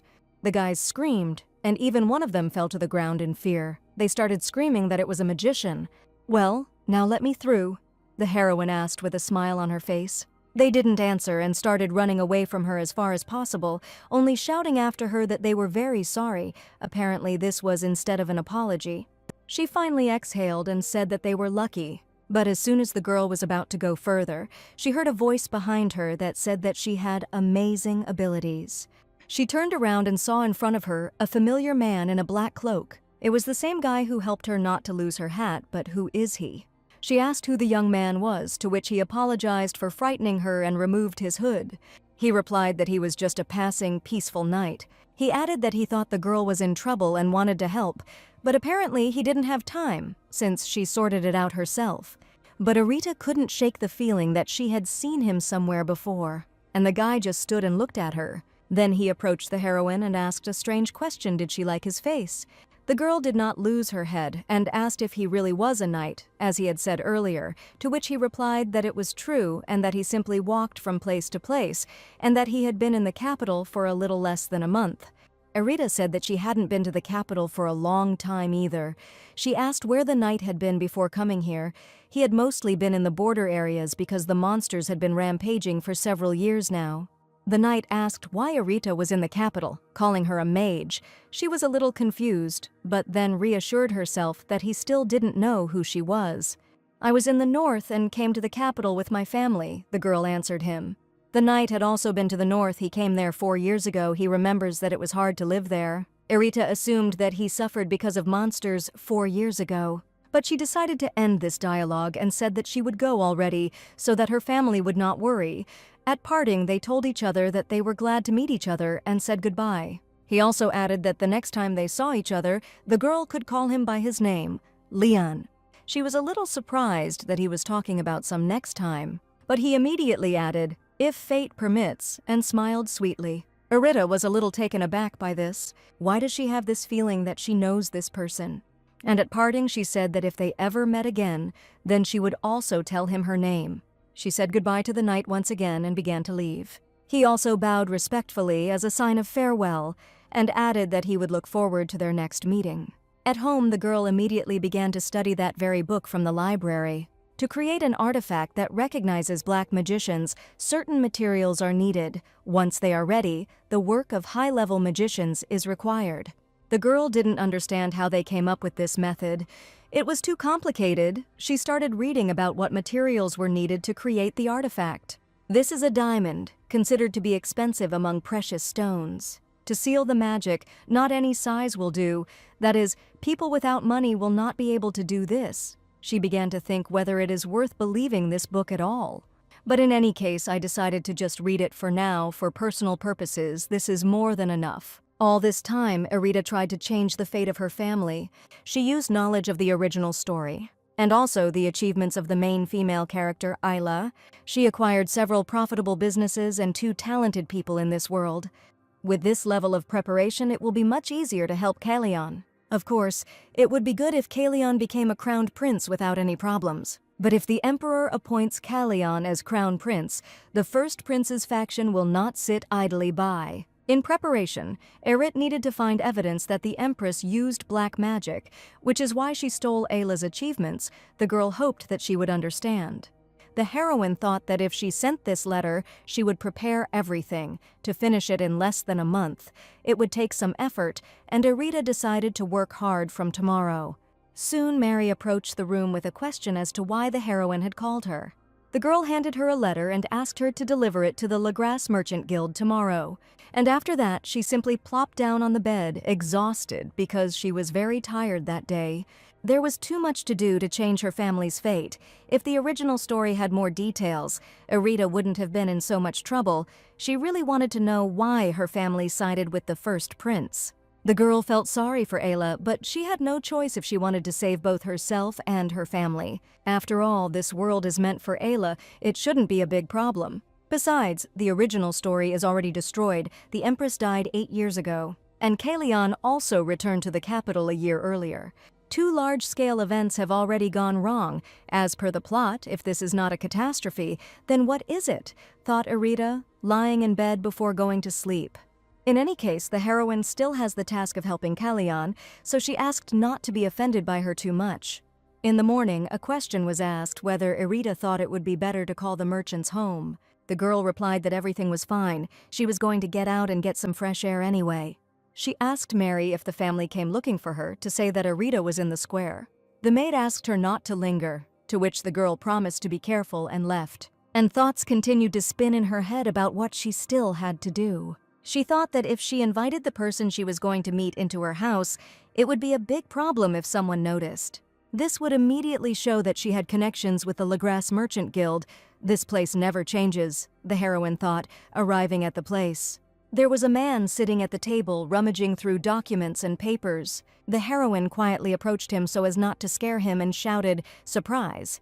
She asked the man if he was still obsessed with cleanliness. The man's name was Jurgen. He replied that he was not obsessed with cleanliness, he just liked it when things were in their places. Jurgen also asked that next time she at least say that she was going to come, to which Erita replied that she had sent him a letter. And she added that Mary had sent it in the morning and it should probably arrive very soon. Jurgen Casey is a descendant of impoverished nobles, has an exceptional talent for trade, has some connections, and is now the head of the Merchants Guild. He is one of those who was kidnapped by Erita from Ayla in the original story. With the help of Ayla, Jurgen created his own trade guild, and this guild became the most famous in the empire. He was definitely needed by Erita to get money. The girl knows very little about the future, so she will not be able to organize such a guild on her own. 4 years ago, the heroine approached him and proposed a partnership. Of course, at first he wasn't particularly happy, but now they've been together for 4 years. The girl notes that he was a cutie back then, and she herself was probably too emotional, which is why it happened. "By the way, where is Tyne?" Erita asked him, to which he replied that he needed to go somewhere for a short while, said that it would take about a week, so he should be here today or tomorrow. Suddenly someone came in to see them, and the girl turned around in surprise. It was a young guy. He immediately named the girl's name, also with surprise. It was Tyne. Erita approached him to ask how he was doing. Tyne is a beastman rescued by Ayla, another character that Erita stole from her. Now the wolf leads all the beastmen in the country, and Tane is the heir of this wolf. The girl first met Tane 4 years ago, just like Jurgen at a fighting tournament.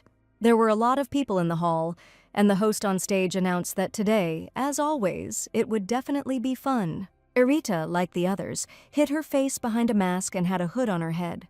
These people looked like they had a title and money. At least he could easily escape if his identity was revealed. They were hiding their faces behind these masks. This arena was a place of entertainment for rich people. Erita considered them disgusting bastards. And those who fought against the beasts and monsters were the beastmen. In the past, there were several different races of beastmen, but the Empire always looked down on them. Eventually, they captured them and made them their subordinates. As a result, the beastmen went far into the forest, away from people, and now only a few races remain. Let's find out who is the highlight of today's program, the host announced. The star of the arena today is a very rare beastman from a small race. A boy of fragile appearance came onto the stage. His legs were in bonds. This is a beastman, a wolf. It was Tyne. The girl's eyes widened. This was the one she needed. In the original story, Tyne was quite large compared to the others.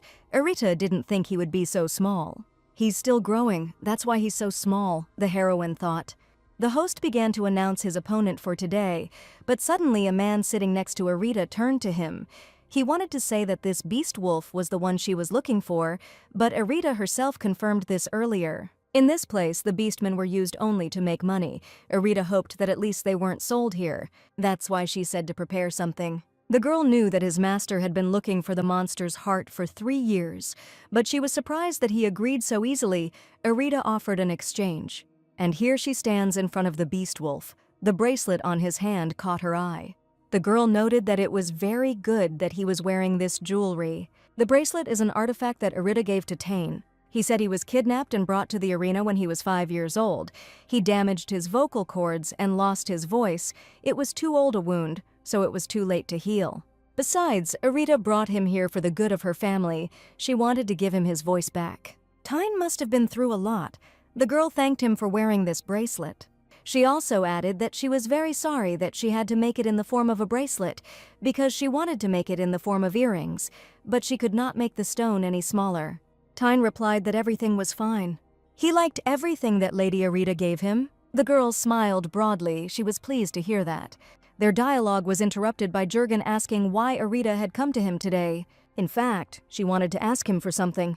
When they went out into the city, the streets were quite quiet and empty. He and Tyne went for a walk, and he said that he really wanted to see the girl because so much time had passed. She also said that Tane had been very busy lately, so there was no opportunity to see him more often. But suddenly she noticed something and stopped in place. There was a man in a black robe standing around the corner of the building. She could see that the man's hair was silver and realized that it was Leon. The girl immediately ran up to make sure it was really him and also wanted to say hello to him and ask some questions. But as soon as she approached that place, there was no one there. Perhaps she just imagined it. Tyne asked her what happened, to which the heroine replied that it suddenly seemed to her that an acquaintance of hers was standing around the corner. In that case, they decided to move on, and Leon was indeed there. He was just hiding, and it looked like he was seriously injured. He could barely breathe and leaned against the wall. He thought that because of family ties, they behaved the same way as the Empress. Leon absolutely did not want to meet the girl in such a state. He pressed his hand tighter on the body so that the blood would not leak onto the ground. He thought that Arita would definitely be worried if she saw the wounds because she was a kind person. Sometimes she may even worry as if it were her own personal problem. In Liana's eyes, Arita literally looked like an angel. That's why he didn't want to cause her pain and inconvenience. But now he didn't know when the effect of the cover magic would wear off, so he couldn't go out. This is definitely not normal. There was sadness in the guy's eyes now, and a lack of understanding of how to do the right thing. Arriving home, the girl fell onto the bed. Today she walked a lot, and, just like every day, a lot of thoughts were spinning in her head. She thought about Liana. She was sure that their eyes met and it couldn't be a vision. Now she clearly saw the guy's gaze at the moment when they crossed paths and realized that he was there after all. Arita couldn't understand why he disappeared. Did he really not want to see her? Or maybe he is deliberately avoiding her. But after all, at all the meetings before this, he approached the girl himself. But suddenly her thoughts were interrupted by others. Why should this bother her at all? Because they don't even know each other. She was even a little angry. It was all because the person she wanted to talk to was avoiding her. The next day after lunch, Arita and her father went for a walk in the garden, and the girls shared that the lunch was very tasty. Their chef Evan promised that he would serve them first class. The girl laughed and said that he probably wanted to show off his skills for his dad's birthday. Suddenly, the heroine stopped and began to look closely at her father. She smiled sweetly and congratulated her father on his birthday. He was very pleased, and Aslan thanked his daughter. He bowed respectfully and added that he really liked the shirt and brooch that she gave him. She sealed the shield and teleportation magic into this brooch. Firstly, the shield magic can block most attacks about 3 times. Secondly, the teleportation should work from the mansion to the square, and now father can use it as much as he wants. Aslan thanked Arita again and said that it was a very nice gift. He promised to take care of it. But suddenly the heroine remembered something and asked them if their father hadn't said that he had invited someone. They turned to the gate and began to stare. A young man stood in front of them. He was in some kind of sad mood. The boy bowed and told Aslan that a lot of time had passed. They headed together to the guest room, where a small table with treats and tea was quickly set up for them. The atmosphere was certainly not pleasant, and Arita thought that if she had known about this earlier, she would have simply gone to her room. After she carefully examined the young man in front of her, it began to seem to her that his face was familiar. The guy noticed the heroine's long and intent gaze, and he even felt awkward, and their eyes even crossed. The guy started fiddling with his fingers, and it seemed like he wanted to ask something. He addressed the girl by name, which surprised her. She didn't understand how he knew her. He just couldn't start a conversation. He just started with the word I and immediately fell silent. Apparently, the guy was afraid to say something. Then he just covered his face with his hand and seemed to be very upset. Arita didn't understand if he was really crying and began to worry that she had said something rude. Aslan decided to start and said that he was still the same crybaby. Arita was probably shocked by this, after which the guy asked for forgiveness and said that tears were flowing from his eyes. The Duke asked him to introduce himself, saying that he thought he was ready. He asked Arita for forgiveness, assuming that she was ashamed of him and his behavior, but the girl replied that everything was fine. The young man bowed respectfully and said that his name was Seon. Seon Vincente Randa. The heroine immediately realized that he was from the Duchy of Vincente. Arita was quite surprised by this, as he added that her mother was his older sister. Seon and Arita sat in the carriage opposite each other and were silent. The girl just looked out the window and didn't understand how she came to this. Seon Vincente is Serbia's younger brother. Arita had never heard of this name before. There was no such character in the original novel. Aslan apologized for not telling his daughter in advance. He hadn't seen Seon in so long that it was unclear whether he would come at all. But Arita tried to smooth things over and said that everything was fine. She was just a little surprised. After all, 14 years had passed, but new thoughts began to appear in her head. But the girl is still not sure how to address the Duke. Aslan thought for a moment and decided to suggest something in this case. Arita accepted her father's offer, but she still didn't know what to say now. He offered to accompany Seon, and while she was there, she could take a look at the capital. They were silent for quite a long time, but Seon's face no longer looked as sad as before. Suddenly, he apologized unexpectedly, which scared the girl a little. He apologized for not rejecting the Duke's offer. He just wanted to get to know Arita better, but didn't think it could burden her. He also added that she would also need time to prepare. She understood that Dad made this proposal so that Seon could agree. In comparison to this, she treated her father rudely. Arita said that she was very sorry and that she just didn't think, but Seon immediately began asking her not to apologize, saying that that was not what he meant at all. Arita's hand suddenly appeared in front of the young man's face, and she began a conversation. "Will you come and visit me 3 more times?" Arita asked him in a slightly rude tone, holding her hand with 3 fingers in front of him. The girl had never seen the other members of her family and thought that her whole interaction seemed awkward. She asked if Seon would give her more time to get to know him. She added that after they met 3 more times, she would be able to call him uncle. Tears of joy appeared in his eyes, and he thanked the girl. After seeing Seon off, Arita sat in the cafe. As expected, the desserts in this place are the best. But suddenly, she noticed something strange out of the corner of her eye and turned around. There was a young man standing outside the window, waving his hand sweetly at her in greeting. Now they were sitting together in a cafe at the same table, and Arita shared that she had not expected to see him here. To which the young man replied that he was looking forward to meeting the heroine, and he constantly addressed her with the word magician. She changed and immediately remembered that meeting when she couldn't catch up with him. Apparently that time it wasn't Leon around the corner, the girl thought. Since that man was clearly unwell or injured, and Leon now looks like he's completely fine. He reminded Arita that last time he asked her for something and asked if she remembered it. Indeed, she remembered, last time she didn't tell the guy her name. She looked down and wondered if that was what he meant. Then the girl asked if she could call him Sir Leon. The guy replied that she could call him whatever she wanted and was glad that she had not forgotten about the request. But how could she forget? Meeting Leon is the most unusual part of Arita's daily life. She didn't even think that she would meet him again, but now she said her name without hesitation, Arita, to which Leon complimented her, saying that the name was very beautiful. She decided to return the compliment by his name, but noticed a slight confusion on her interlocutor's face. After such an expression on his face, the girl herself was confused and did not know what to say next.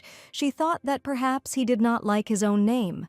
The girl decided to change the subject and asked him why this particular place.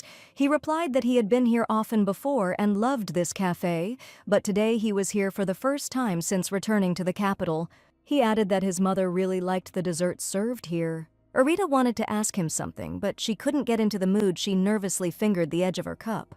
And then he said, "Thank you to your mother for the opportunity we have to meet again." After these words, Leon smiled and said that she was right, and that he really should thank his mother for meeting them here today. He reached out to Arita and gently took her wrist. Leon carefully asked about the girl's plans, whether she was free after the cafe.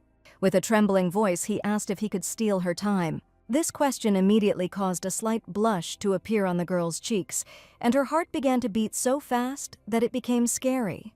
"Our meeting? It must be fate," said the young man as they walked. But now the couple had already arrived at the very place where Leon wanted to go. He really hoped that the girl would like this place. She was truly surprised by what she saw.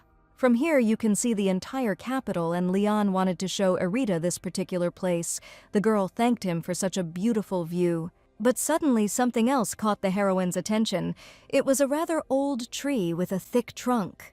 Leon said that he heard that it had stood here for more than 300 years. Such information surprised Arita. He also added that there was a story related to this and asked if she wanted to hear this story. Leon heard this story from his mother, so he doesn't know for sure if it's true or not. He looked up to the very top of this huge tree. 300 years ago, according to legend, tears of the sun god fell on the place where this tree grew. On the night when the destruction of black magicians was announced, a white beam of light descended here. The tree that grew was very small at first. It was so white that in the night it seemed as if it was emitting light. The tree that grew from the tears of the sun god sounded like a myth, of course, but at the same time it was very romantic. As they were walking back, Arita shared that she had really enjoyed spending the day like this with Leon, and he reciprocated. But now the moment had come when it was time to disperse, but they decided to stand for a while longer.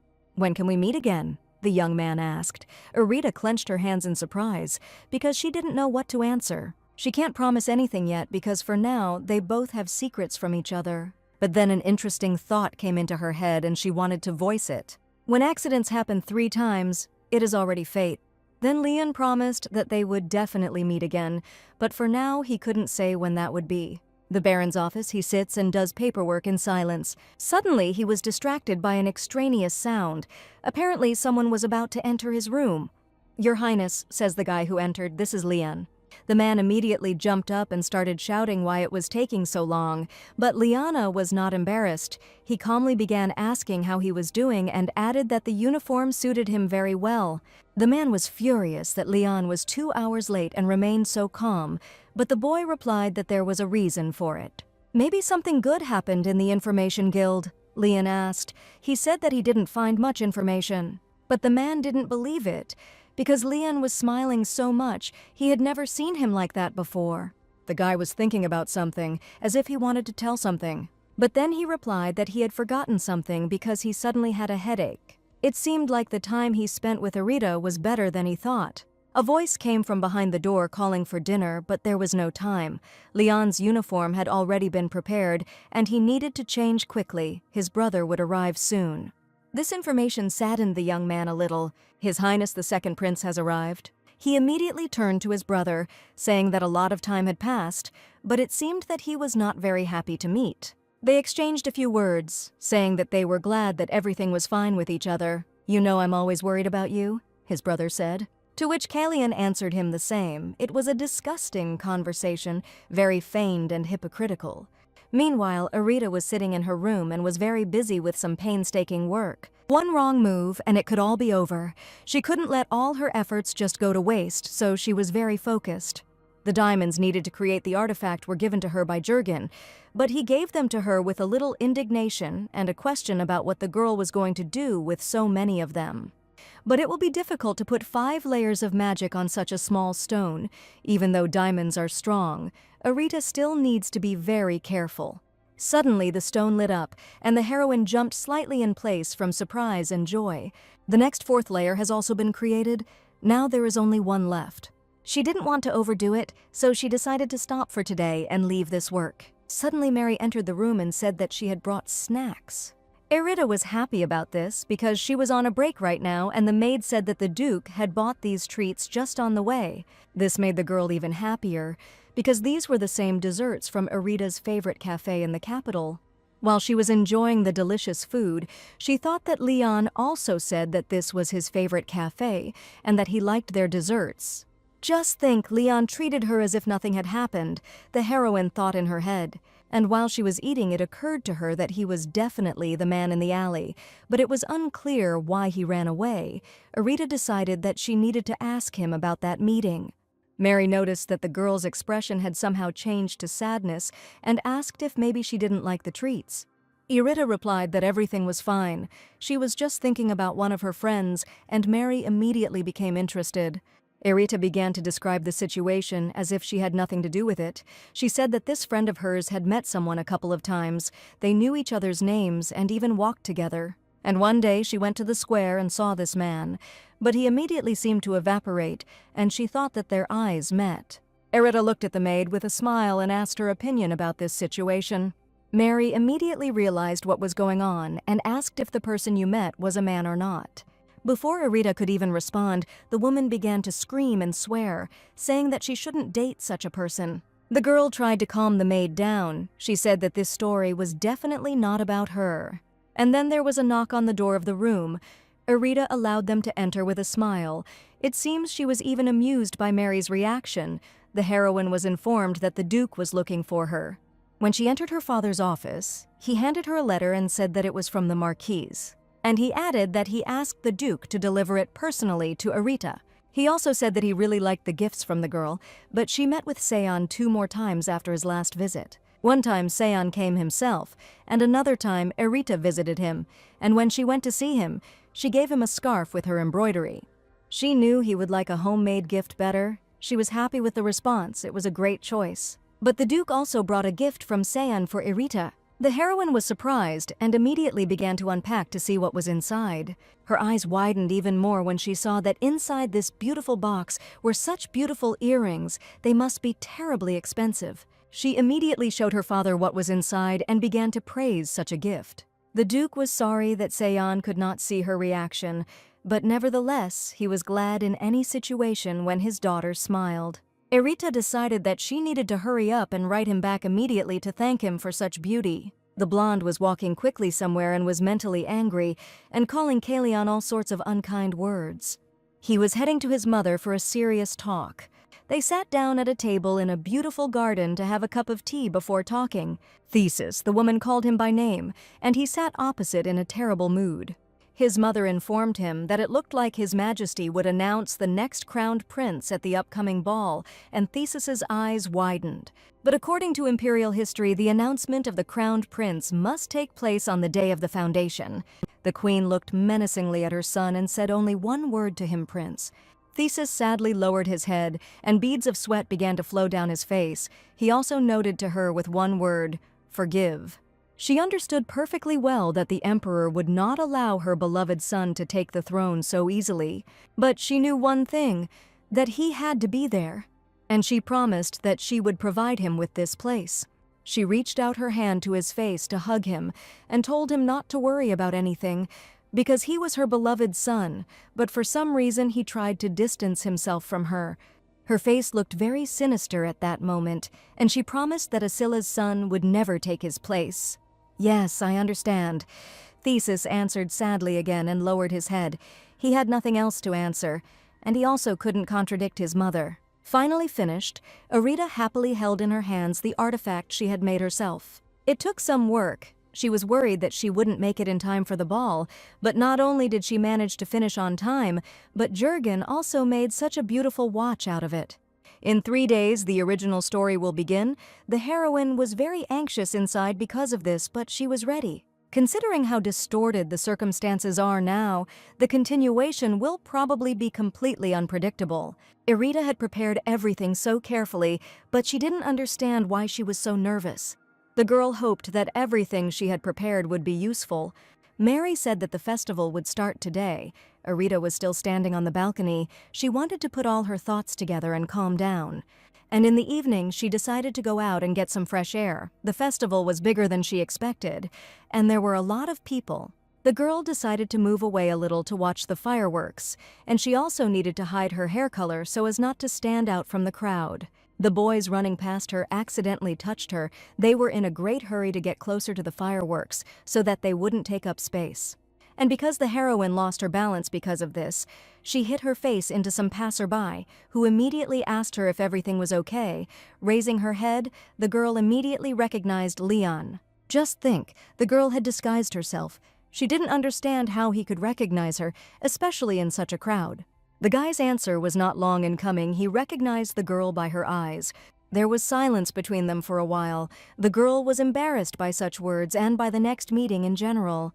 Meanwhile, the fireworks had already started, and Arita immediately turned around to look at this beauty. Everyone around was delighted and silently enjoyed it.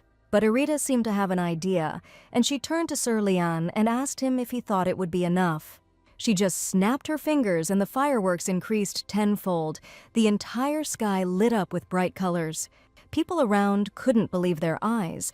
They asked each other if they could see it and shared their opinion that this year everything was much cooler than before. Leon noted that Arita was still kind and dropped his head in embarrassment at his own words. Nothing had changed since that day. He held in his hand that same bracelet, the lucky bracelet she had given to Kalion when they first met. Then she said that maybe it was superstition, but if he had this bracelet, it would definitely bring good luck. And now they were just standing next to each other and enjoying the view.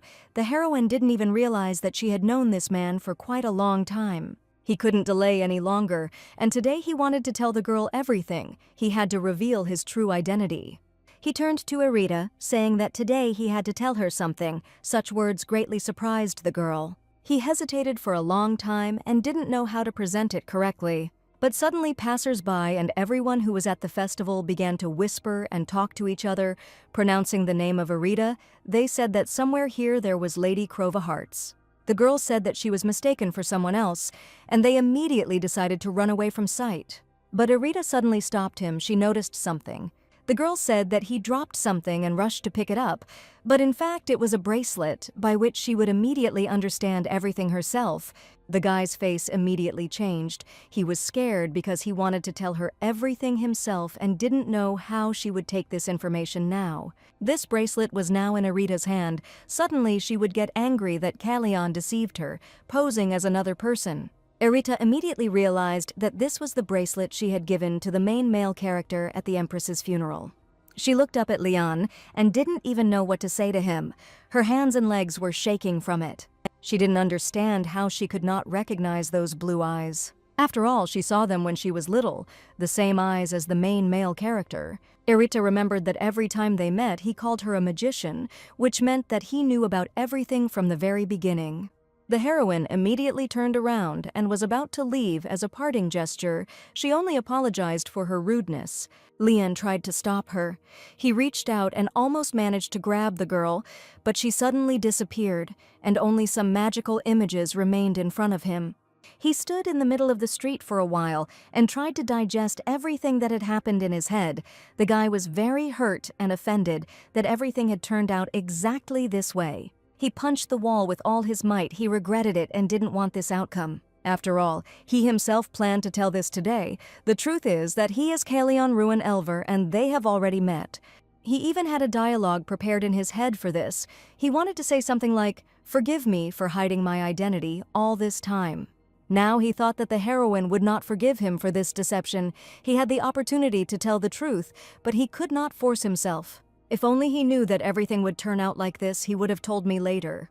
Kalyan consoled himself that everything was fine, and he would still have a chance in 3 days. He had to explain everything to Arita. The next day, Arita sat at the table and had breakfast, but she was thinking about only one thing. Leon turned out to be Kalyan. She fingered his bracelet, or rather her lucky bracelet. She didn't expect to meet him again.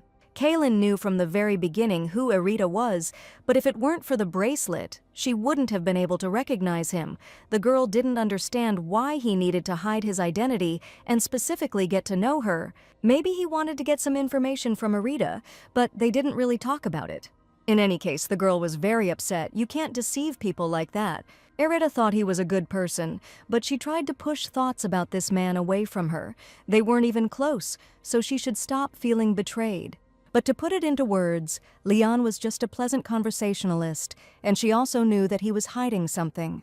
She decided that the next time they saw each other, she would act as if it was their first meeting. That should work. And so the day of the ball arrived. The weather outside was pleasant and sunny, and the whole castle was bathed in the rays of the sun. Arita was already ready. The dress fit her perfectly, but she was a little worried that she had overdone it with her look. Suddenly, she heard a familiar voice that said that when she was born, she was so tiny. She saw her father in front of her, a smile shining on his face, because his daughter looked so beautiful, and he himself was not bad. He added again that Arita had grown so much, and he was so proud of her. Aylan was already waiting for them at the entrance, and Aslan suggested that they all go into the hall together.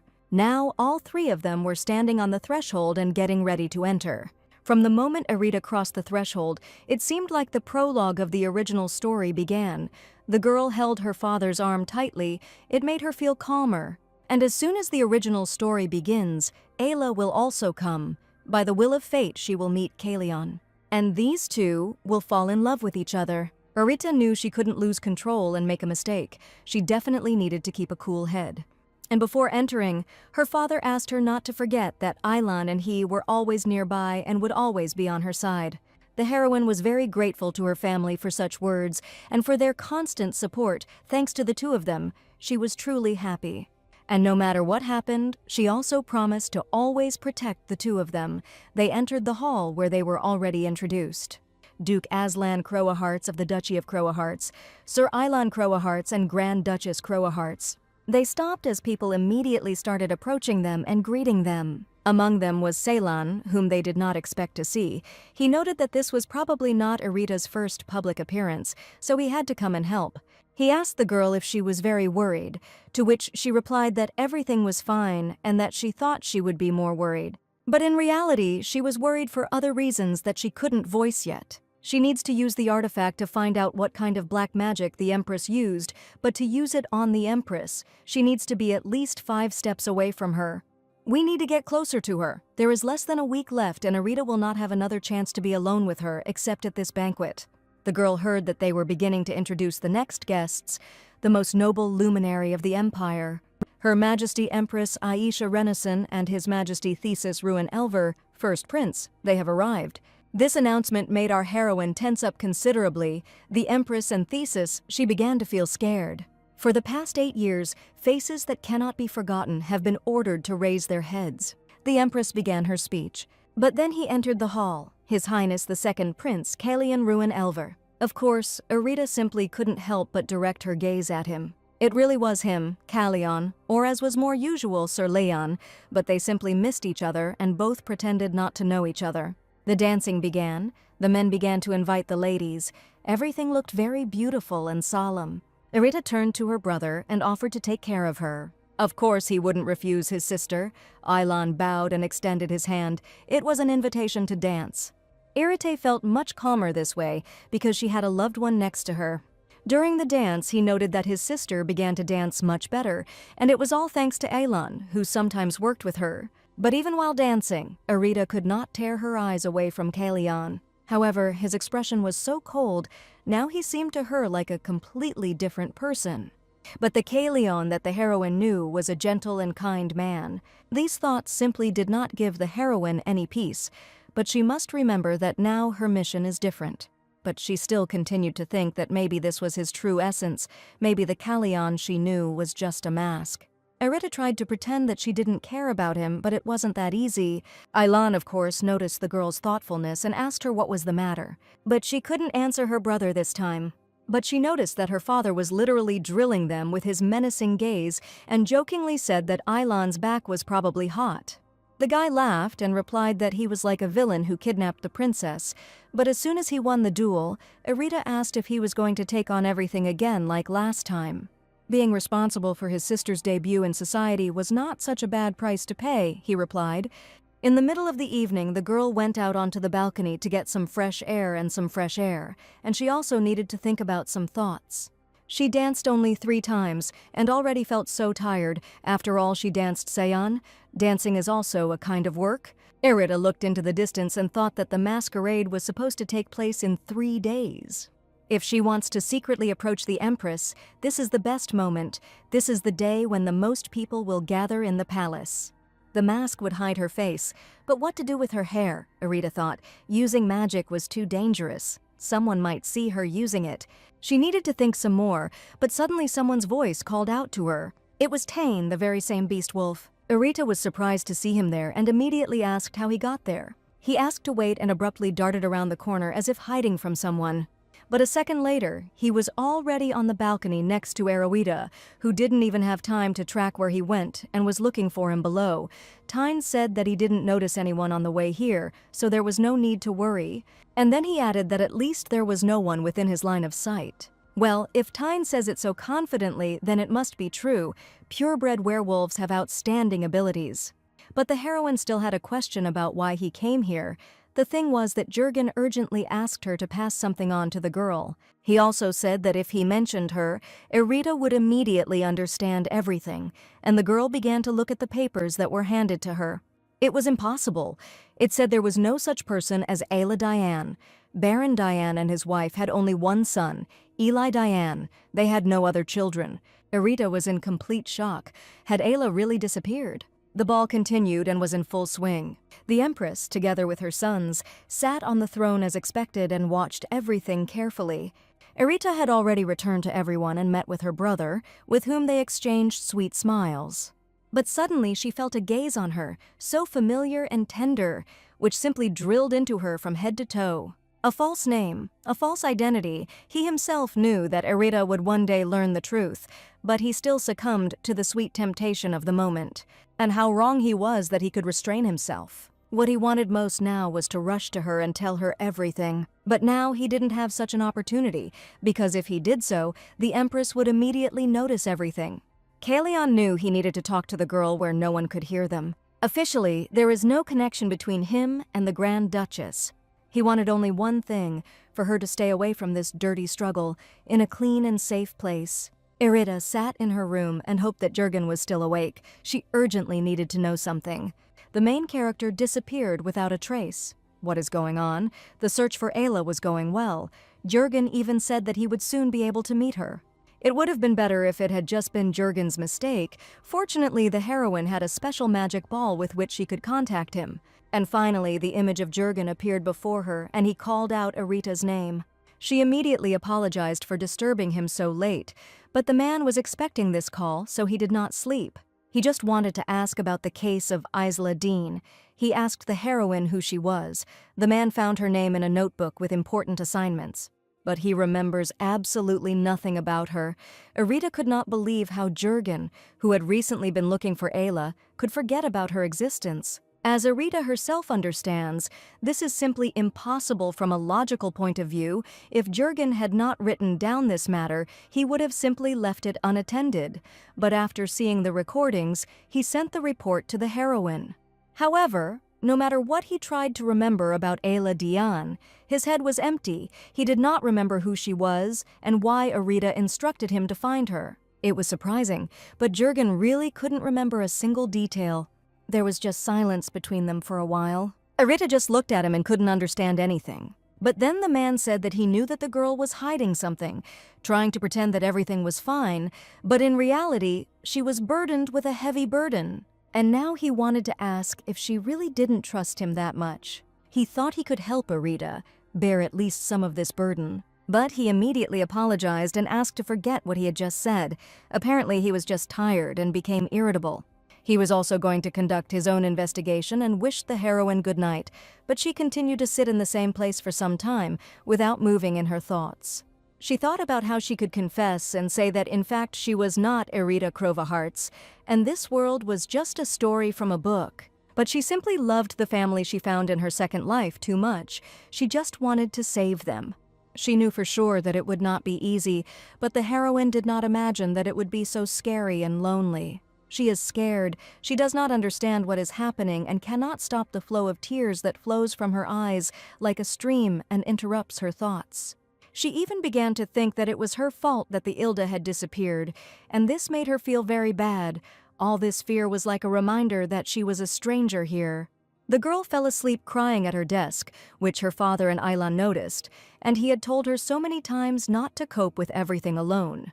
He carefully picked up his daughter in his arms and headed towards the bed. He clearly understood that it was hard for her now, if this had happened. Aslan covered her with a blanket and, stroking her face, wished his child sweet dreams. Aylan asked what his father was going to do now, to which he replied that Erita didn't want them to know about it, so they had no choice. But they knew about everything that Erita did, about her connection with the Legras Guild, and that she was studying black magic. They knew that the reason for everything was the secret she was hiding. "Erita, what are you hiding?" The question was spinning in the head of her brother, who stood and looked at the sleeping girl. He only wanted to help her. And that very image that was near the tree on the mountain, Leon spoke about it. This silhouette of a woman slowly approached Erita. She put her hand to her head and gently stroked it. "My sweet girl, I'm sorry I put this burden on you.